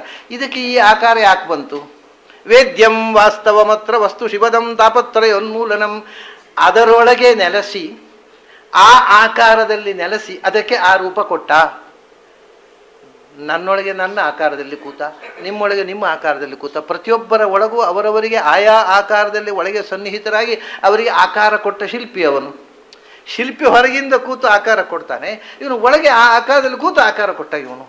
ಅದರಿಂದ ಆಕೃತಿ ಯಾಕೆ ಬಂತು ಅಂದರೆ ಅವನು ಆ ಆಕೃತಿಯಿಂದ ಒಳಗೆ ಕೂತದ್ರಿಂದ. ನಾಮ ಯಾಕೆ ಬಂತು ಅಂದರೆ ಅವನು ಆ ನಾಮದ ಅವನಿಂದ ಅಲ್ಲಿ ಕೂತದ್ರಿಂದ. ಸೊ ಅವನು ಎಲ್ಲ ನಾಮಗಳು ಅವನದ್ದು, ಎಲ್ಲ ಆಕೃತಿಗಳು ಅವನದ್ದು. ಅವನ ನಾಮದಲ್ಲಿ ಒಂದು ನಾಮ, ಒಂದು ಆಕೃತಿ ಒಂದಕ್ಕೆ ಕೊಟ್ಟ. ಹೀಗೆ ಅನಂತ ನಾಮನಾದ ಭಗವಂತ, ಅನಂತ ರೂಪನಾದ ಭಗವಂತ ಅನಂತವಾದ ಪ್ರಪಂಚಕ್ಕೆ ನಾಮರೂಪಗಳನ್ನು ಕೊಟ್ಟ. ಇದು ತಿಳಿಬೇಕಾಗಿದ್ದರೆ, ಭಗವಂತನನ್ನು ನೀನು ತಿಳ್ಕೋಬೇಕಾಗಿದ್ದರೆ ಮೊದಲು ಪ್ರಪಂಚದ ನಾಮರೂಪಗಳನ್ನು ತಿಳಿ. ಅತತ್ ಸೃಷ್ಟ್ವಾ ಅತದೇವ ನೋಪ್ರಾವಿಶತ್, ಅದರೊಳಗೆ ಅದೇ ಹೆಸರಿನಿಂದ ಅದೇ ರೂಪದಿಂದ ಅದರೊಳಗೆ ತುಂಬಿದ ಅವನ ಹೆಸರು ಅದು. ಯೋ ದೇವಾನಾಂ ನಾಮಧ ಏಕ ಏವತಂ ಸಂಪ್ರಶ್ನಂ ಭುವನಾಯಂತ್ಯನ್ಯ, ಅವನ ಹೆಸರು ಇದಕ್ಕೆ ಬಂತು. ಹೀಗೆ ನೀನು ಭಗವಂತನ ತಿಳ್ಕೊಳ್ಳಿಕ್ಕೋಸ್ಕರ ಪ್ರಪಂಚ ತಿಳ್ಕೋಬೇಕಯ್ಯ. ಇದು ವ್ಯರ್ಥೋ ನಾಪ್ಯರ್ಥವ, ಇದು ಅಯವಪಿ ನ ವ್ಯರ್ಥ. ಪ್ರಪಂಚದ ಬಗ್ಗೆ ತಿಳಿಯೋದು ಕೂಡ ವ್ಯರ್ಥ ಅಲ್ಲ. ಯಾಕೆಂದರೆ ನಿನಗೆ ಬಹುಚಿತ್ರ ಜಗತ್ ಬಹುಧಾಕರಣಾತ್ ಪರಶಕ್ತಿರನಂತ ಗುಣ ಪರಮಃ ಅನ್ನೋದು ಗೊತ್ತಾಗಬೇಕಾಗಿದ್ದರೆ ಜಗತ್ತು ಗೊತ್ತಾಗಬೇಕು. ಜಗತ್ತಿನ ವೈಚಿತ್ರ್ಯ ಗೊತ್ತಾಗದೇ ಇದ್ದರೆ ಈ ವಿಚಿತ್ರವಾದ ಜಗತ್ತನ್ನು ಸೃಷ್ಟಿ ಮಾಡಿದ ಭಗವಂತನ ವೈಚಿತ್ರ್ಯ ಗೊತ್ತಾಗೋಲ್ಲ. ವ್ಯರ್ಥೋ ನಾಪ್ಯರ್ಥವಾದೋಯಂ. ಅದರಿಂದ ದ್ವಯಂ ವಿಂದಂತಿ ಸೂರಯ ಅಂದ್ರೆ ಜ್ಞಾನಿಗಳು ಎರಡನ್ನೂ ಚೆನ್ನಾಗಿ ತಿಳ್ಕೊತಾರೆ. ವಿಂದಂತಿ, ವಿಂದಂತಿ ಅಂದರೆ ಪಡೀತಾರೆ ಅಂತ ಅರ್ಥ ನಿಜವಾಗಿ. ಆದರೆ ಇಲ್ಲಿ ಪಡೀತಾರೆ ಅಂತ ಅರ್ಥ ಅಲ್ಲ, ತಿಳಿತಾರೆ ಅಂತ. ತಿಳಿತಾರೆ ಅನ್ನೋದಕ್ಕೆ ವಿದಂತಿ ಅಂತ ಹೇಳಬೇಕಪ್ಪ, ವಿಂದಂತಿ ಅಂತ ಹೇಳ್ತಾರೆ. ಯಾಕೆ? ದ್ವಯಂ ವಿದಂತಿ ಸೂರಯ ಅಂತ ಕೆಲವರು ಪಾಠ, ಹಾಗೂ ಒಂದು ಪಾಠ ಇದೆ ದ್ವಯಂ ವಿದಂತಿ ಸೂರಯ ಅಂತ. ನಿಜವಾಗಿ ಮೀಟರ್ ತಪ್ಪತ್ತೆ, ಛಂದೋ ಭಂಗ ಆಗುತ್ತೆ. ದ್ವಯಂ ವಿದಂತಿ ಸೂರ್ಯ ಅಂತಿದ್ರೆ ದ್ವಯಂ ವಿಂದಂತಿ ಅನ್ನೋದೇ ಸರಿಯಾದ ಪಾಠ ಅಲ್ಲ. ವಿದಂತಿ ಅಂತ ಅನ್ನೋದೇ ಶಬ್ದ ಬಳಸಬೇಕಾಗಿದ್ದರೆ ದ್ವಯಂ ಜಾನಂತಿ ಸೂರ್ಯ ಅಂತ ಬರೀತಿದ್ರು, ಛಂದೋಭಂಗ ಆಗದಾಗ. ಅದೇನು ಶಬ್ದದ ಕೊರತೆ ಅಲ್ಲ. ಆದರೂ ಜಾನಂತಿ ಹೇಳಲಿಲ್ಲ, ವಿದಂತಿ ಹೇಳಲಿಲ್ಲ, ವಿಂದಂತಿ ಹೇಳಿದ್ರು. ಯಾಕೆ ಅಂದರೆ ನೀನು ಈ ಎರಡನ್ನು ಸತ್ಯ ಅಂತ ತಿಳಿದರೆ ಎರಡನ್ನು ಪಡೆಯಬಲ್ಲೆ. ವಿಂದಂತಿ ಅನ್ನೋದಕ್ಕೆ ಲಭಂತೆ ಅಂತ ಒಂದರ್ಥ. ಜಾನಂತಿ, ಜಾನಂತಿ ಅನ್ನುವಲ್ಲಿ ವಿಂದಂತಿ ಯಾಕೆ? ವಿದಂತಿ ಅಂದರೆ ಬಿಂದುರಪ್ಯವಧಾರಣೆ, ವಿದಂತಿ ಏವ ವಿಂದಂತಿ. ತಿಳಿದೇ ಜ್ಞಾನಿಗಳು ಎರಡನ್ನೂ ಸತ್ಯ ಅಂತ ತಿಳಿದಿದ್ದಾರೆ ಮತ್ತು ತಿಳಿದದ್ದರಿಂದ ಎರಡನ್ನೂ ಪಡೆದರು. ಅವರು ಈ ಪ್ರಪಂಚವನ್ನು ಪಡೆದರು. ಪ್ರಪಂಚ ಅವರಿಗೆ ಭ್ರಮೆಯಲ್ಲ. ಈ ಪ್ರಾಪಂಚಿಕ ಸುಖವನ್ನು ಚೆನ್ನಾಗಿ ಅನುಭವಿಸಿದರು. ಮತ್ತೆ ಭಗವಂತನನ್ನು ತಿಳಿದು ಭಗವಂತನನ್ನು ಪಡೆದರು. ದ್ವಯಂ ವಿಂದಂತಿ. ಅವರು ಇಹದಲ್ಲೂ ವಂಚಿತರಾಗಲಿಲ್ಲ, ಪರದಲ್ಲೂ ವಂಚಿತರಾಗಲಿಲ್ಲ. ಇಹದಲ್ಲಿ ಸುಖವಾಗಿ ಬದುಕಿದರು, ಪರದಲ್ಲಿ ಭಗವಂತನನ್ನು ಪಡೆದರು. ದ್ವಯಂ ವಿಂದಂತಿ ಸೂರಯ. ಅದರಿಂದ ಯಾವುದನ್ನು ಡಿನೈ ಮಾಡಬೇಡ. ಸುಮ್ಮನೆ ಈ ಕಣ್ಣು ಮುಂದೆ ಇರುವುದನ್ನು ಡಿನೈ ಮಾಡಬೇಡ. Everything is real. ಮತ್ತೆ ಅನ್ರಿಯಲ್ ಅಲ್ಲಿ ಯಾವುದು? ನಾನು ಮಹಾಬುದ್ಧಿವಂತ ಅಂತ ತಿಳ್ಕೊಂಡದ್ದು ಮಾತ್ರ, ಮತ್ತೆ ಎಲ್ಲವೂ ಸತ್ಯ. ನನ್ನಂಥ ಜಾಣ ಯಾರಿದ್ದಾನೆ ಅಂತ ತಿಳ್ಕೊಂಡಿದ್ಯಲ್ಲ, ಅದು ಒಂದೇ ಅನ್ರಿಯಲ್ ಆಗಿರೋ ಸಂಗತಿ. ಅದನ್ನು ಬಿಡು, ತಿಳ್ಕೊಳ್ಳಿಕ್ಕೆ ಪ್ರಯತ್ನ ಮಾಡು. Start to learn. ದ್ವಯಂ ವಿಂದಂತಿ ಸೂರಯ. ಇಷ್ಟಾದ ಕೂಡಲೇ ಹುಚ್ಚು ಹಿಡಿದು ಹೋಗಿದೆ ಉದ್ಧವನಿಗೆ ಕೃಷ್ಣನ ಮಾತು ಕೇಳಿ. ಏನು ಕೃಷ್ಣ, ಏನು ವಿಷಯ ಹೇಳ್ತಾ ಇದ್ದೀಯಪ್ಪ? ಇದೆಲ್ಲ ಕೇಳಿದರೆ ಇದೇ ಕೇಳ್ತಾ ಕೂತ್ ಬಿಡೋಣ ಅನಿಸುತ್ತೆ, ಬೇಡ ಯಾವ ವ್ಯವಹಾರ ಬೇಡ ಅನಿಸುತ್ತೆ. ಇಷ್ಟೆಲ್ಲ ವಿಷಯ ಇದೆ ಅಂತ ಗೊತ್ತಿರಲಿಲ್ಲ. ಫಿಲಾಸಫಿ ಅಂದರೆ ಬೋರ್ ಅಂತ ತಿಳ್ಕೊಂಡಿದ್ದೇವೆ ನಾವು. ಇದು ನೋಡಿ, ಇಟ್ಸ್ ಮೋಸ್ಟ್ ಇಂಟ್ರೆಸ್ಟಿಂಗ್ ಸಬ್ಜೆಕ್ಟು. ಇಷ್ಟು ಸ್ವಾರಸ್ಯ ಇದೆಯಾ ಫಿಲಾಸಫಿ ಅಂದರೆ? ಛೇ ಇನ್ನೂ ಹೇಳಬೇಕು ನಾನು. ಹೇಳ್ತಾನೆ, ಹೌದು, ಸುದುಶ್ಚರಾಂ ಇಮಾಂ ಮನ್ಯೇ ಯೋಗಚರ್ಯಾಂ ಅನಾತ್ಮನಃ. ಉದ್ಧವ ಹೇಳ್ತಾನೆ, ಕೃಷ್ಣ ನೀನು ಹೇಳತಕ್ಕ ಯೋಗಚರ್ಯೆ, ಯೋಗ ಅಂದರೆ ಭಗವಂತನ ಕಡೆಗೆ ಸಾಗುವ ಸಾಧನೆ. ಈ ಏನು ಸಾಧನೆ ನೀನು ಹೇಳಿದಿ, ಮಾನಸಿಕವಾದ preparation, mental preparation towards God, ಆ ಯೋಗಚರ್ಯ ಉಂಟಲ್ಲ, ಅನಾತ್ಮನಃ ಇಮಾಂ ಸುದುಶ್ಚರಾಂ ಮನ್ಯೇ. ಅನಾತ್ಮ ಅಂದರೆ ಮನಸ್ಸನ್ನು ಹಿಡಿತದಲ್ಲಿ ಇಟ್ಟುಕೊಳ್ಳದೆ ಇದ್ದವನಿದ್ದಾನಲ್ಲ, ಆ ಸೆಲ್ಫ್ ಕಂಟ್ರೋಲ್. ಮನಸ್ಸು ಯಾರ ಹಿಡಿತದಲ್ಲಿ ಇಲ್ಲವೋ, ಯಾರು ಮನಸ್ಸಿನ ಹಿಡಿತದಲ್ಲಿ ಇದ್ದಾರೋ ಅವರಿಗೆ ಸುದುಶ್ಚರಾಂ ಇಮಾಂ ಮನ್ಯೇ. This is very difficult to follow, to practice. ಇದು ಆಗುವಂತಹದ್ದಲ್ಲಪ್ಪ. ನೀನು ಹೇಳುವಾಗ ಖುಷಿ ಆಗುತ್ತೆ, ಆದರೆ ಇದು ಪ್ರಾಕ್ಟೀಸ್ ಮಾಡಲಿಕ್ಕೇ ಸಾಧ್ಯ ಇಲ್ಲ. ನೀನು ಹೇಳಿದ ಸಂಗತಿ ಮೋಸ್ಟ್ ಇಂಪ್ರಾಕ್ಟಿಕಲ್ ಫಿಲಾಸಫಿಯ ನಮ್ಮಂಥವರಿಗೆ ಮಾಡುವುದೇ ಸಾಧ್ಯ ಇಲ್ಲ, ಅಷ್ಟು ಅದ್ಭುತ. ಅದರಿಂದ ನಾನು ಕೇಳ್ತಾ ಇರೋದೇನು ಗೊತ್ತಾ, ಯಥಾಂಜಸ ಪುಮಾನ್ ಸಿದ್ಧೇತ್. ಇದು ಬಹಳ ಕಷ್ಟ ಇದು ಮಾಡಲಿಕ್ಕೆ ಆಗೋಲ್ಲ. ನೀನು ಹೇಳಿದ ಹಾಗೆ ಮೆಂಟಲ್ ಪ್ರಿಪರೇಷನ್ ಮಾಡ್ಕೋ, ಹೀಗೆ ಮಾಡು, ಹಾಗೆ ಮಾಡು, ನೀನು ಹೇಳಿದ್ರೆ ಅದು ಅರ್ಥ ಆಗೋಲ್ಲ ನಮಗೆ. ಅರ್ಥ ಆದರೂ ಅದನ್ನು ಮಾಡಲಿಕ್ಕೆ ಆಗೋಲ್ಲ. ಯಥಾ ಅಂಜಸ ಪುಮಾನ್ ಸಿದ್ಧೇತ್. ಚೆನ್ನಾಗಿ ಸಿದ್ಧಿಸಿ, ನಮಗೆ ಸುಲಭದಲ್ಲಿ ಸಿದ್ಧಿ ಆಗಬೇಕು. ನಿನ್ನ ಆ ಯೋಗ ಮಾರ್ಗದಲ್ಲಿ ಸಾಧನೆಯಲ್ಲಿ ಬೇಗ ಸಿದ್ಧಿ ಆಗಬೇಕು. ತನ್ಮೇ ಬ್ರೂಹಿ ಅಂಜಸ ಅಚ್ಯುತ. ನನಗೆ ಬೇಗ ಸಿದ್ಧಿ ಆಗಬೇಕು, ಚೆನ್ನಾಗಿ ಸಿದ್ಧಿ ಆಗಬೇಕು. ಅದು ಹೇಗಾಗುತ್ತೆ ಅನ್ನೋದನ್ನು ಚೆನ್ನಾಗಿ ಹೇಳು ಅಂತಾನೆ. 2 ಸತಿ ಅಂಜಸ.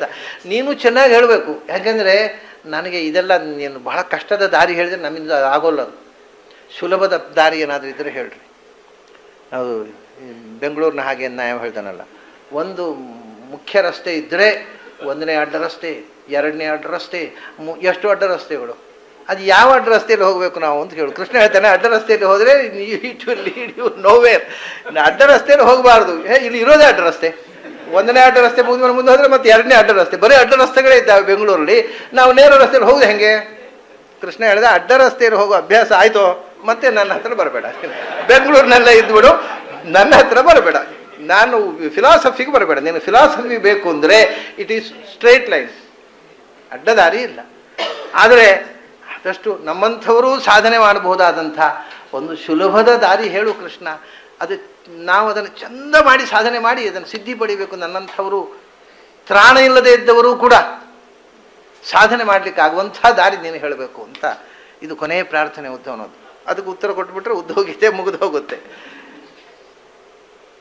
ಅದಕ್ಕೆ ವ್ಯಾಸರು ಹೇಳ್ತಾರೆ, ಇತ್ಯುದ್ಧವೇನ ಅತ್ಯನುರಕ್ತ ಚೇತಸ ಪೃಷ್ಟ ಜಗತ್ ಕ್ರೀಡನಕಃ ಸ್ವಶಕ್ತಿಭಿ ಗೃಹೀತ ಮೂರ್ತಿತ್ರಯ ಈಶ್ವರೇಶ್ವರ ಜಗಾದ ಸಪ್ರೇಮ ಮನೋಹರ ಸ್ಮಿತಃ ಅಂತ. ಇತ್ಯುದ್ಧವೇನ ಅತ್ಯನುರಕ್ತ ಚೇತಸ. ಉದ್ಧವನಿಗೆ ಏನಂದ್ರೆ ಅತ್ಯನುರಕ್ತ, ಹುಚ್ಚು ಹಿಡಿದು ಬಿಟ್ಟಿದೆ ಇದನ್ನು ಕೇಳಿ, ಕೃಷ್ಣನ ಸಂಗತಿ ಕೇಳಿ. ಅಯ್ಯೋ ಕೃಷ್ಣ ಇಷ್ಟು ದಿವಸ ಇದನ್ನು ಹೇಳಲಿಲ್ಲ ಅಲ್ಲ. ಇವು ಕೃಷ್ಣ ಹೇಳಿದ್ದು ಯಾವಾಗ? ಕೃಷ್ಣನಿಗೆ 80 ವರ್ಷ ದಾಟಿದ ಮೇಲೆ. ಇದನ್ನೆಲ್ಲ ಒಳಗಿಟ್ಟುಕೊಂಡು ನಮ್ಮ ಜೊತೆಗೇ ಇದ್ದ, ಹೇಳೇ ಇಲ್ಲಲ್ಲ ಕೃಷ್ಣ, ಇವತ್ತು ಹೇಳ್ತಾ ಇದ್ದಾನೆ ಅಂತ ಅವನಿಗೆ ಅಯ್ಯೋ ಯೋ ಯೋ ಇದನ್ನ ಅತ್ಯನುರಕ್ತ, ಅದರಲ್ಲಿ ಪೂರ್ತಿ ಇನ್ವಾಲ್ವ್ ಆಗಿಬಿಟ್ಟಿದ್ದಾನೆ ಆ ಸಬ್ಜೆಕ್ಟ್ನಲ್ಲಿ. ಅದನ್ನು ಬಿಟ್ಟು ಹೊರಗೆ ಬರ್ಲಿಕ್ಕೆ ಆಗ್ತಾ ಇಲ್ಲ. ಇತ್ಯುದ್ಧವೇನ ಅತ್ಯನುರಕ್ತ ಚೇತಸ ಪೃಷ್ಟ. ಕೃಷ್ಣನ ಹತ್ರ ಪ್ರಶ್ನೆ ಆಗ್ತಾ ಇದ್ದಾನೆ, ಎಂಥ ಕೃಷ್ಣ? ಜಗತ್ ಕ್ರೀಡನಕಃ ಸ್ವಶಕ್ತಿಭಿ ಗೃಹೀತ ಮೂರ್ತಿತ್ರಯ. ಜಗತ್ ಕ್ರೀಡನಕಃ ಅಂತ. ಇಡೀ ಪ್ರಪಂಚ, ಇಡೀ ಬ್ರಹ್ಮಾಂಡ ಅನ್ನೋದು ಕೃಷ್ಣನಿಗೆ ಒಂದು ಆಟದ ಟಾಯ್ ಅಂತ. ಕ್ರೀಡನಕ ಅಂದರೆ ಆಟದ ಬೊಂಬೆ, ಟಾಯ್. ಜಗತ್ ಕ್ರೀಡನಕಃ, ಇಡೀ ವಿಶ್ವವೇ ಅವನ ಆಟದ ಆಡುಂಬಲ, ಆಟದ ಒಂದು ಸಾಧನ. ಅಂಥ ಕೃಷ್ಣ ಜಗತ್ತಿನ ಬಗ್ಗೆ,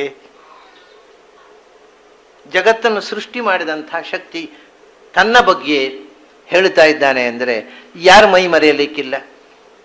ಯಾಕೆಂದರೆ ಅವನಿಗಿಂತ ಅಥೆಂಟಿಕ್ ಆಗಿ ಹೇಳೋರು ಯಾವಾಗ ಸಿಗಬೇಕು, ಎಲ್ಲಿ ಸಿಗಬೇಕು? ಇಲ್ಲ, ಯಾರೂ ಇಲ್ಲ. ಮತ್ತು ಸ್ವಶಕ್ತಿಭಿ ಗೃಹೀತ ಮೂರ್ತಿತ್ರಯ. ಈ ಮಾತಿಗೋಸ್ಕರ ಈ ಶ್ಲೋಕವನ್ನು ನಾನು ತಗೊಂಡೆ. ಒಂದು ಅಪೂರ್ವ ಅರ್ಥ. ಸ್ವಶಕ್ತಿಭಿ ಗೃಹೀತ ಮೂರ್ತಿತ್ರಯ, ತನ್ನ ಸ್ವಸಾಮರ್ಥ್ಯದಿಂದ ಯಾವುದೋ ಕರ್ಮಬಂಧನವನ್ನು ಪ್ರಾರಬ್ಧ ಕರ್ಮವನ್ನು ಅನುಭವಿಸುವುದಕ್ಕೋಸ್ಕರ ಅಲ್ಲ, ಸ್ವಂತ ಇಚ್ಛೆಯಿಂದ ಸ್ವಂತ ಸಾಮರ್ಥ್ಯದಿಂದ 3 ರೂಪ ತೊಟ್ಟು ಈ ಜಗತ್ತಿನಲ್ಲಿ ನಿಂತವನು ಅಂತ ಒಂದು ಮಾತು ಹೇಳ್ತಾರೆ. 3 ರೂಪ ತೊಟ್ಟು ಅಂದರೆ ನಾನಾ ಬಗೆಯಿಂದ ಅರ್ಥ ಆಗತ್ತೆ. ಒಂದು 3 ರೂಪ ಅಂದರೆ ಯಾವುದು ಗೊತ್ತಾ? ಅಲ್ಲೇ ಇದ್ದಾರೆ ಅವರು, ಸ್ವತಃ ವಾಸುದೇವ ಕೃಷ್ಣನಾದ. ಮತ್ತೆ 3 ರೂಪಗಳಿದ್ದಾವಲ್ಲ, ಸಂಕರ್ಷಣ ಪ್ರದ್ಯುಮ್ನ ಅನಿರುದ್ಧ. ಅದಕ್ಕೆ 3 ಜನರನ್ನು ಗ್ರಹಣ ಮಾಡಿದ. ಸಂಕರ್ಷಣ ಬಲರಾಮನನ್ನೇ ತನ್ನ ಸಂಕರ್ಷಣ ರೂಪಕ್ಕೆ ಗ್ರಹಣ ಮಾಡಿ ಅಲ್ಲಿ ಸನ್ನಿಹಿತನಾದ. ಮಗ ಪ್ರದ್ಯುಮ್ನನ್ನೇ ಪ್ರದ್ಯುಮ್ನ ರೂಪ, ಮೊಮ್ಮಗ ಅನಿರುದ್ಧನ. ಹೀಗೆ ಗೃಹೀತ ಮೂರ್ತಿತ್ರಯ. ಈ 3 ಮಂದಿಯನ್ನ, ಅಣ್ಣನನ್ನ, ಮಗನನ್ನ, ಮೊಮ್ಮಗನನ್ನ ತಗೊಂಡು ಈ 3 ರೂಪದಿಂದ ಅದರಲ್ಲಿ ಕೂತ. ವಾಸುದೇವ ತಾನೇ ಆದ, ಸಂಕರ್ಷಣ ಪ್ರದ್ಯುಮ್ನ ಅನಿರುದ್ಧನಾಗಿ ಅವರಲ್ಲಿ ಕೂತ. ಇದು ಒಂದು. ಆಮೇಲೆ ಗೃಹೀತ ಮೂರ್ತಿತ್ರಯ ಅಂತಂದರೆ ಸೃಷ್ಟಿ ಸ್ಥಿತಿ ಸಂಹಾರಗಳನ್ನು ಮಾಡಲಿಕ್ಕೋಸ್ಕರ, ಸೃಷ್ಟಿ ಮಾಡೋದಕ್ಕೋಸ್ಕರ ಚತುರ್ಮುಖನಲ್ಲಿ ಸನ್ನಿಹಿತನಾಗಿ ಬ್ರಹ್ಮರೂಪೋತ್ಸವ ಸಂಹಾರ ಮಾಡೋದಕ್ಕೋಸ್ಕರ ಶಿವನಲ್ಲಿ, ಸ್ವತಃ ಪಾಲನೆಗೋಸ್ಕರ ವಿಷ್ಣು ರೂಪದಿಂದ, ಹೀಗೆ ತ್ರಿಮೂರ್ತಿಯಾಗಿ ಮೂರ್ತಿತ್ರಯನಾಗಿ ಸೃಷ್ಟಿ ಸ್ಥಿತಿ ಸಂಹಾರಗಳನ್ನು ಮಾಡಿದ. ಅದೂ ಹೌದು. ಆಮೇಲೆ ನಿತ್ಯ ನಮ್ಮ ಎಚ್ಚರ ಕನಸು ನಿದ್ರೆಗಳಲ್ಲಿ ವಿಶ್ವ ತೈಜಸ ಪ್ರಾಜ್ಞಾ 3 ರೂಪಗಳಿಂದ ನಮ್ಮ ಪ್ರತಿನಿತ್ಯದ ವ್ಯವಹಾರ ಎಚ್ಚರವನ್ನು ವಿಶ್ವರೂಪದಿಂದ, ಕನಸನ್ನು ತೈಜಸನಾಗಿ ಮತ್ತು ನಿದ್ರೆಯನ್ನು ಪ್ರಾಜ್ಞ ರೂಪನಾಗಿ, ಇದು ಎಲ್ಲಕ್ಕಿಂತ ವಿಲಕ್ಷಣವಾದ ಒಂದು ಅಪೂರ್ವ ಅರ್ಥ ಇಲ್ಲಿರುವಂಥದ್ದು. ಅದಕ್ಕೋಸ್ಕರ ಈ ಶ್ಲೋಕವನ್ನು ನಾವು ಮನನ ಮಾಡಬೇಕು. ಭಗವಂತನ ಎಚ್ಚರ ಕನಸು ನಿದ್ರೆಗಳನ್ನು ನಿಯಂತ್ರಿಸುವ ಇನ್ನೂ ಒಂದು ಸಾಧಾರಣವಾಗಿ ಬೇರೆ ಎಲ್ಲಿಯೂ ಉಪಾಸನೆಯಲ್ಲಿ ಬಳಕೆಯಾಗದ ಇನ್ನೊಂದು 3 ರೂಪಗಳಿವೆ. ಎಚ್ಚರ, ಕನಸು, ನಿದ್ರೆ. ನಮ್ಮ ಎಚ್ಚರವನ್ನು ನಿಯಂತ್ರಿಸುವ ಆತ್ಮ, ಕನಸನ್ನು ನಿಯಂತ್ರಿಸುವ ಅಂತರಾತ್ಮ, ನಿದ್ರೆಯನ್ನು ನಿಯಂತ್ರಿಸುವ ಪರಮಾತ್ಮ ಅಂತ. ಆತ್ಮ, ಅಂತರಾತ್ಮ, ಪರಮಾತ್ಮ ಅಂತ ಈ ಭಗವಂತನ ಇನ್ನೊಂದು 3 ಅವಸ್ಥೆಗಳನ್ನು ನಿಯಂತ್ರಿಸುವ. ಇದನ್ನ ಈ ಶ್ಲೋಕದಲ್ಲಿ ಮಾತ್ರವೇ ಆಚಾರ್ಯರು ರಿವೀಲ್ ಮಾಡಿದೆ. ಇಡೀ ನಿಮ್ಮ ಅಧ್ಯಾತ್ಮ ಸಾಹಿತ್ಯದಲ್ಲಿ ಎಲ್ಲಿಯೂ ಎಚ್ಚರ ಕನಸು ನಿದ್ರೆಗಳಿಗೆ ಸಂಬಂಧಪಟ್ಟ ಆತ್ಮ, ಅಂತರಾತ್ಮ, ಪರಮಾತ್ಮ ಅಂತ 3 ರೂಪದ ಉಲ್ಲೇಖ ಇಲ್ಲ. ಅದೆಂಥದ್ದು? ವಿಶ್ವ ತೇಜಸ ಪ್ರಾಜ್ಞಾ ಅಂತೀರಿ, ಆತ್ಮ ಅಂತರಾತ್ಮ ಪರಮಾತ್ಮ ಅಂತೀರಿ. ಯಾವ ರೂಪದಿಂದ ಎಚ್ಚರ? ಯಾವುದು 2 ರೂಪವೋ ಅಥವಾ 2 ಒಂದೇಯೋ? ಏನೋ ವ್ಯತ್ಯಾಸ. ಒಂದೇ ಅವಸ್ಥೆಯನ್ನು 2 ರೂಪದಿಂದ ಭಗವಂತ ನಿಯಂತ್ರಿಸ್ತಾನೆ. 2 ರೂಪಗಳು ಒಂದೇ, ಅದು ಬೇರೆ, ಆದರೂ ಲೀಲೆ 2. ಅದಕ್ಕೆ 2 ರೂಪಗಳಿಂದ, ಎಚ್ಚರದಲ್ಲಿ ಒಂದು ವಿಶ್ವನಾಮಕ ರೂಪ, ಮತ್ತೊಂದು ಆತ್ಮನಾಮಕ ರೂಪ. ಆ 2 ರೂಪಗಳು ಏಕಕಾಲದಲ್ಲಿ ಕೆಲಸ ಮಾಡೋಲ್ಲ. ನಮಗೆ ಎಚ್ಚರ ಆದ ತಕ್ಷಣ ಕಣ್ಣು ತೆರಿತೇವೆ ನಾವು, ಯಾಕಂದರೆ ಅವನು ಇರೋದು ವಿಶ್ವನಾಮಕ ಭಗವಂತ ಇರೋದು ಬಲಗಣ್ಣು ಅದಕ್ಕೆ ತಾಗಿ ಆಜ್ಞಾಚಕ್ರದಲ್ಲಿ. ಸೊ ಎಚ್ಚರಾದ ಕೂಡಲೇ ಕಣ್ಣು ತೆರಿತೇವೆ. ಕಣ್ಣು ತೆರೆದಾಗ ಏನು ಸ್ಥೂಲವಾದ ಪ್ರಪಂಚ ಉಂಟು, ವಿಶ್ವೋಹಿ ಸ್ಥೂಲಭುಂ ನಿತ್ಯಂ, ಈ ಸ್ಥೂಲವಾದ ಗ್ರಾಸ್ ವರ್ಲ್ಡನ ಅನುಭವ ನಮಗೆ ಬರುತ್ತೆ ಅಲ್ವಾ? ಎಚ್ಚರದಲ್ಲಿ ಎಲ್ಲವೂ ಕಾಣುವುದಿಲ್ಲ. ಕಣ್ಣಿಗೆ ಒಂದು ಮಟ್ಟ ಇದೆ.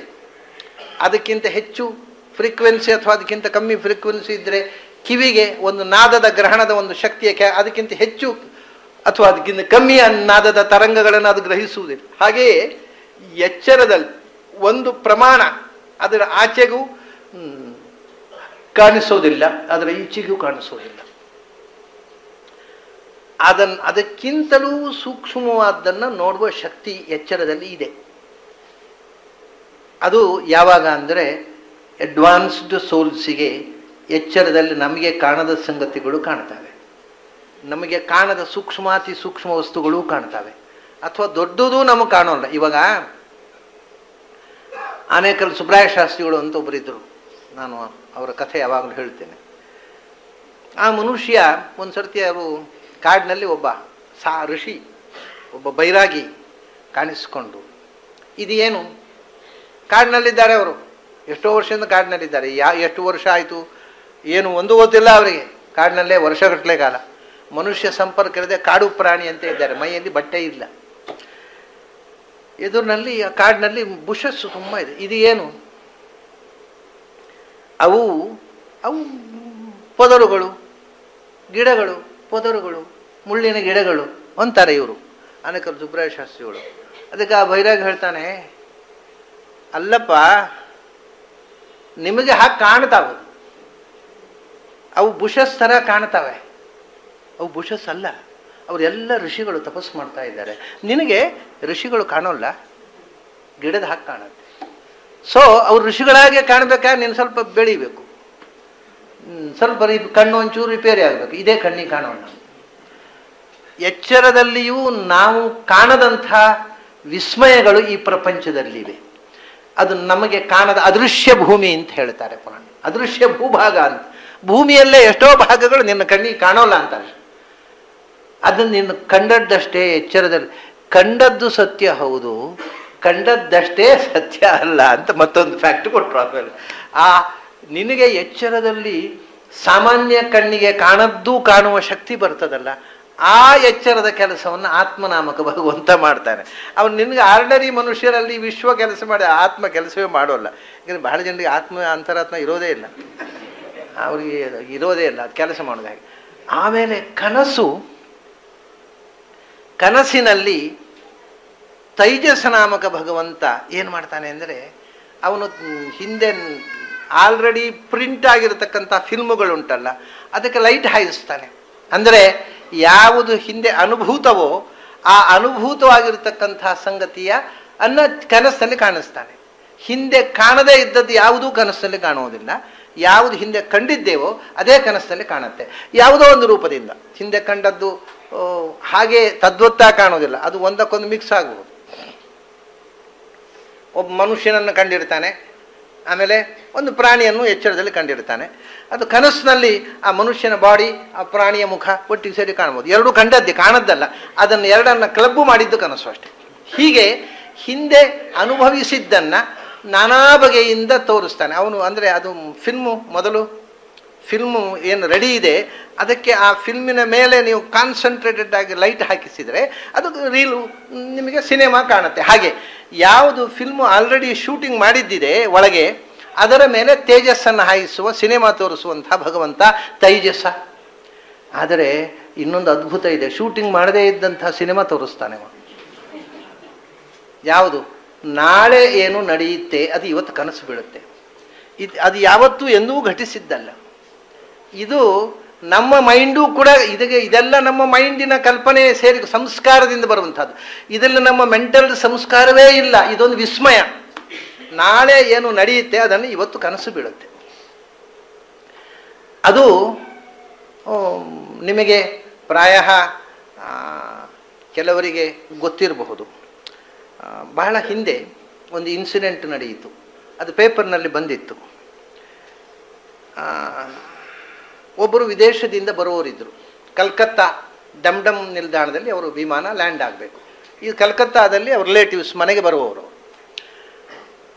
ಸರಿ, ಇವರು ಮನೆಯವರಿಗೆ ನಾಳೆ ವಿಮಾನದಲ್ಲಿ ಬರ್ತಾರೆ ಕಲ್ಕತ್ತಾ ಡಮ್ ನಿಲ್ದಾಣಕ್ಕೆ, ಬೆಳಗಾತ ಎದ್ದು ಕಾರು ಹಿಡ್ಕೊಂಡು ಏರೋಡ್ರಂಗೆ ಹೋಗಬೇಕು ಅಂತ ಇವರೆಲ್ಲ ಸಂಕಲ್ಪ ಮಾಡಿ ಮಲಗಿದ್ದಾರೆ.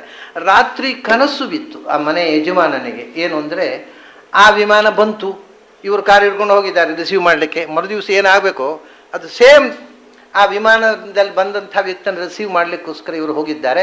ಆದರೆ ವಿಮಾನ ಲ್ಯಾಂಡ್ ಆಗುವಾಗ ಕ್ರ್ಯಾಶ್ ಆಯಿತು, ಆ ವ್ಯಕ್ತಿ ಸತ್ತು ಹೋದರು ಅಂತ. ಇದಿಷ್ಟು ಕನಸು. ಮರುದಿವಸ ಬೆಳಿಗ್ಗೆ ಇಟ್ ಹ್ಯಾಪನ್ಸು, ಅದು ಹಾಗೇ ಆಯಿತು. ಇದು ಯಾರು ತೋರಿಸುವುದು ಅಂದರೆ, ಇದು ಅಂತರಾತ್ಮ. ನಿನ್ನ ಯಾವ ಸಂಸ್ಕಾರವೂ ಈ ಕನಸನ್ನು ತೋರಿಸಲಾರದು. ಯಾಕೆಂದ್ರೆ ನಿನಗೆ ಸ್ವಪ್ನದಲ್ಲೂ ಗೊತ್ತಿಲ್ಲ, ದೇವರಾಣಿಗೂ ನಿನಗೆ ಈ ವಿಷಯ ಗೊತ್ತಿಲ್ಲ. ಆದರೆ ಗೊತ್ತಿದ್ದವನು ನಿನಗೆ ಪ್ರಿಡಿಕ್ಟ್ ಮಾಡಿದ, ಹೀಗಾಗತ್ತೆ ಜಾಗ್ರತೆ ಅಂತ. ಇಂಥ ಕನಸನ್ನು ಕೊಡತಕ್ಕವ ಅಂತರಾತ್ಮ.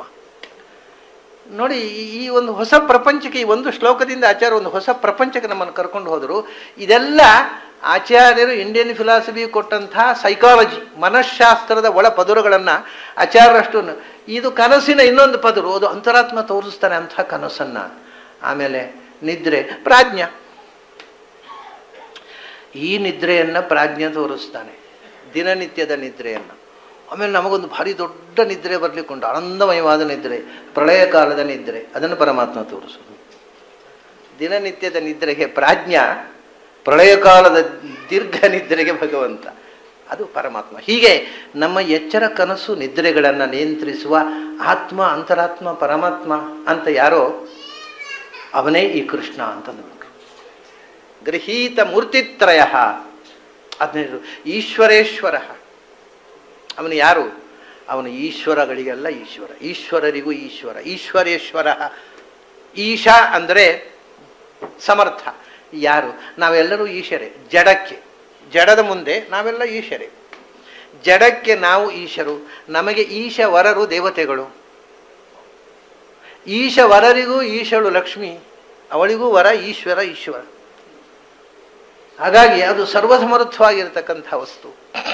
ಗೃಹೀತ ಮೂರ್ತಿತ್ರಯ ಈಶ್ವರೇಶ್ವರ ಜಗಾದ. ಉದ್ಧವನ ಪ್ರಶ್ನೆಗೆ ಕೃಷ್ಣ ಉತ್ತರ ಕೊಟ್ಟ ಅಂತ ಹೇಳಿಕ್ಕೆ ಇಷ್ಟು ಮಾತು. ಕೃಷ್ಣ ವಾಚ ಅಂತ ಹೇಳಿದ್ರೆ ಸಾಕು. ಆ ಕೃಷ್ಣ ಉತ್ತರ ಕೊಟ್ಟ ಅಂತ ಹೇಳುವುದನ್ನು ಎಷ್ಟು ಫಿಲಸಾಫಿಕಲ್ ಆಗಿ ಎಷ್ಟು ಹೊಸ ಆವಿಷ್ಕಾರಗಳನ್ನು ಮಾಡಿಬಿಡ್ತಾರೆ ವ್ಯಾಸರು. ಹೇಗೆ ಹೇಳಿದ? ಸಪ್ರೇಮ ಮನೋಹರ ಸ್ಮಿತ ಅಂತ. ಕೃಷ್ಣನ ದೊಡ್ಡ ಕ್ವಾಲಿಟಿ, ಅವನ ಅವತಾರದ ಉದ್ದಕ್ಕೂ ಅವನು ತೋರಿಸಿದಂತಹ ಒಂದು ಸಂಗತಿ ಏನು ಅಂದರೆ ಎವರ್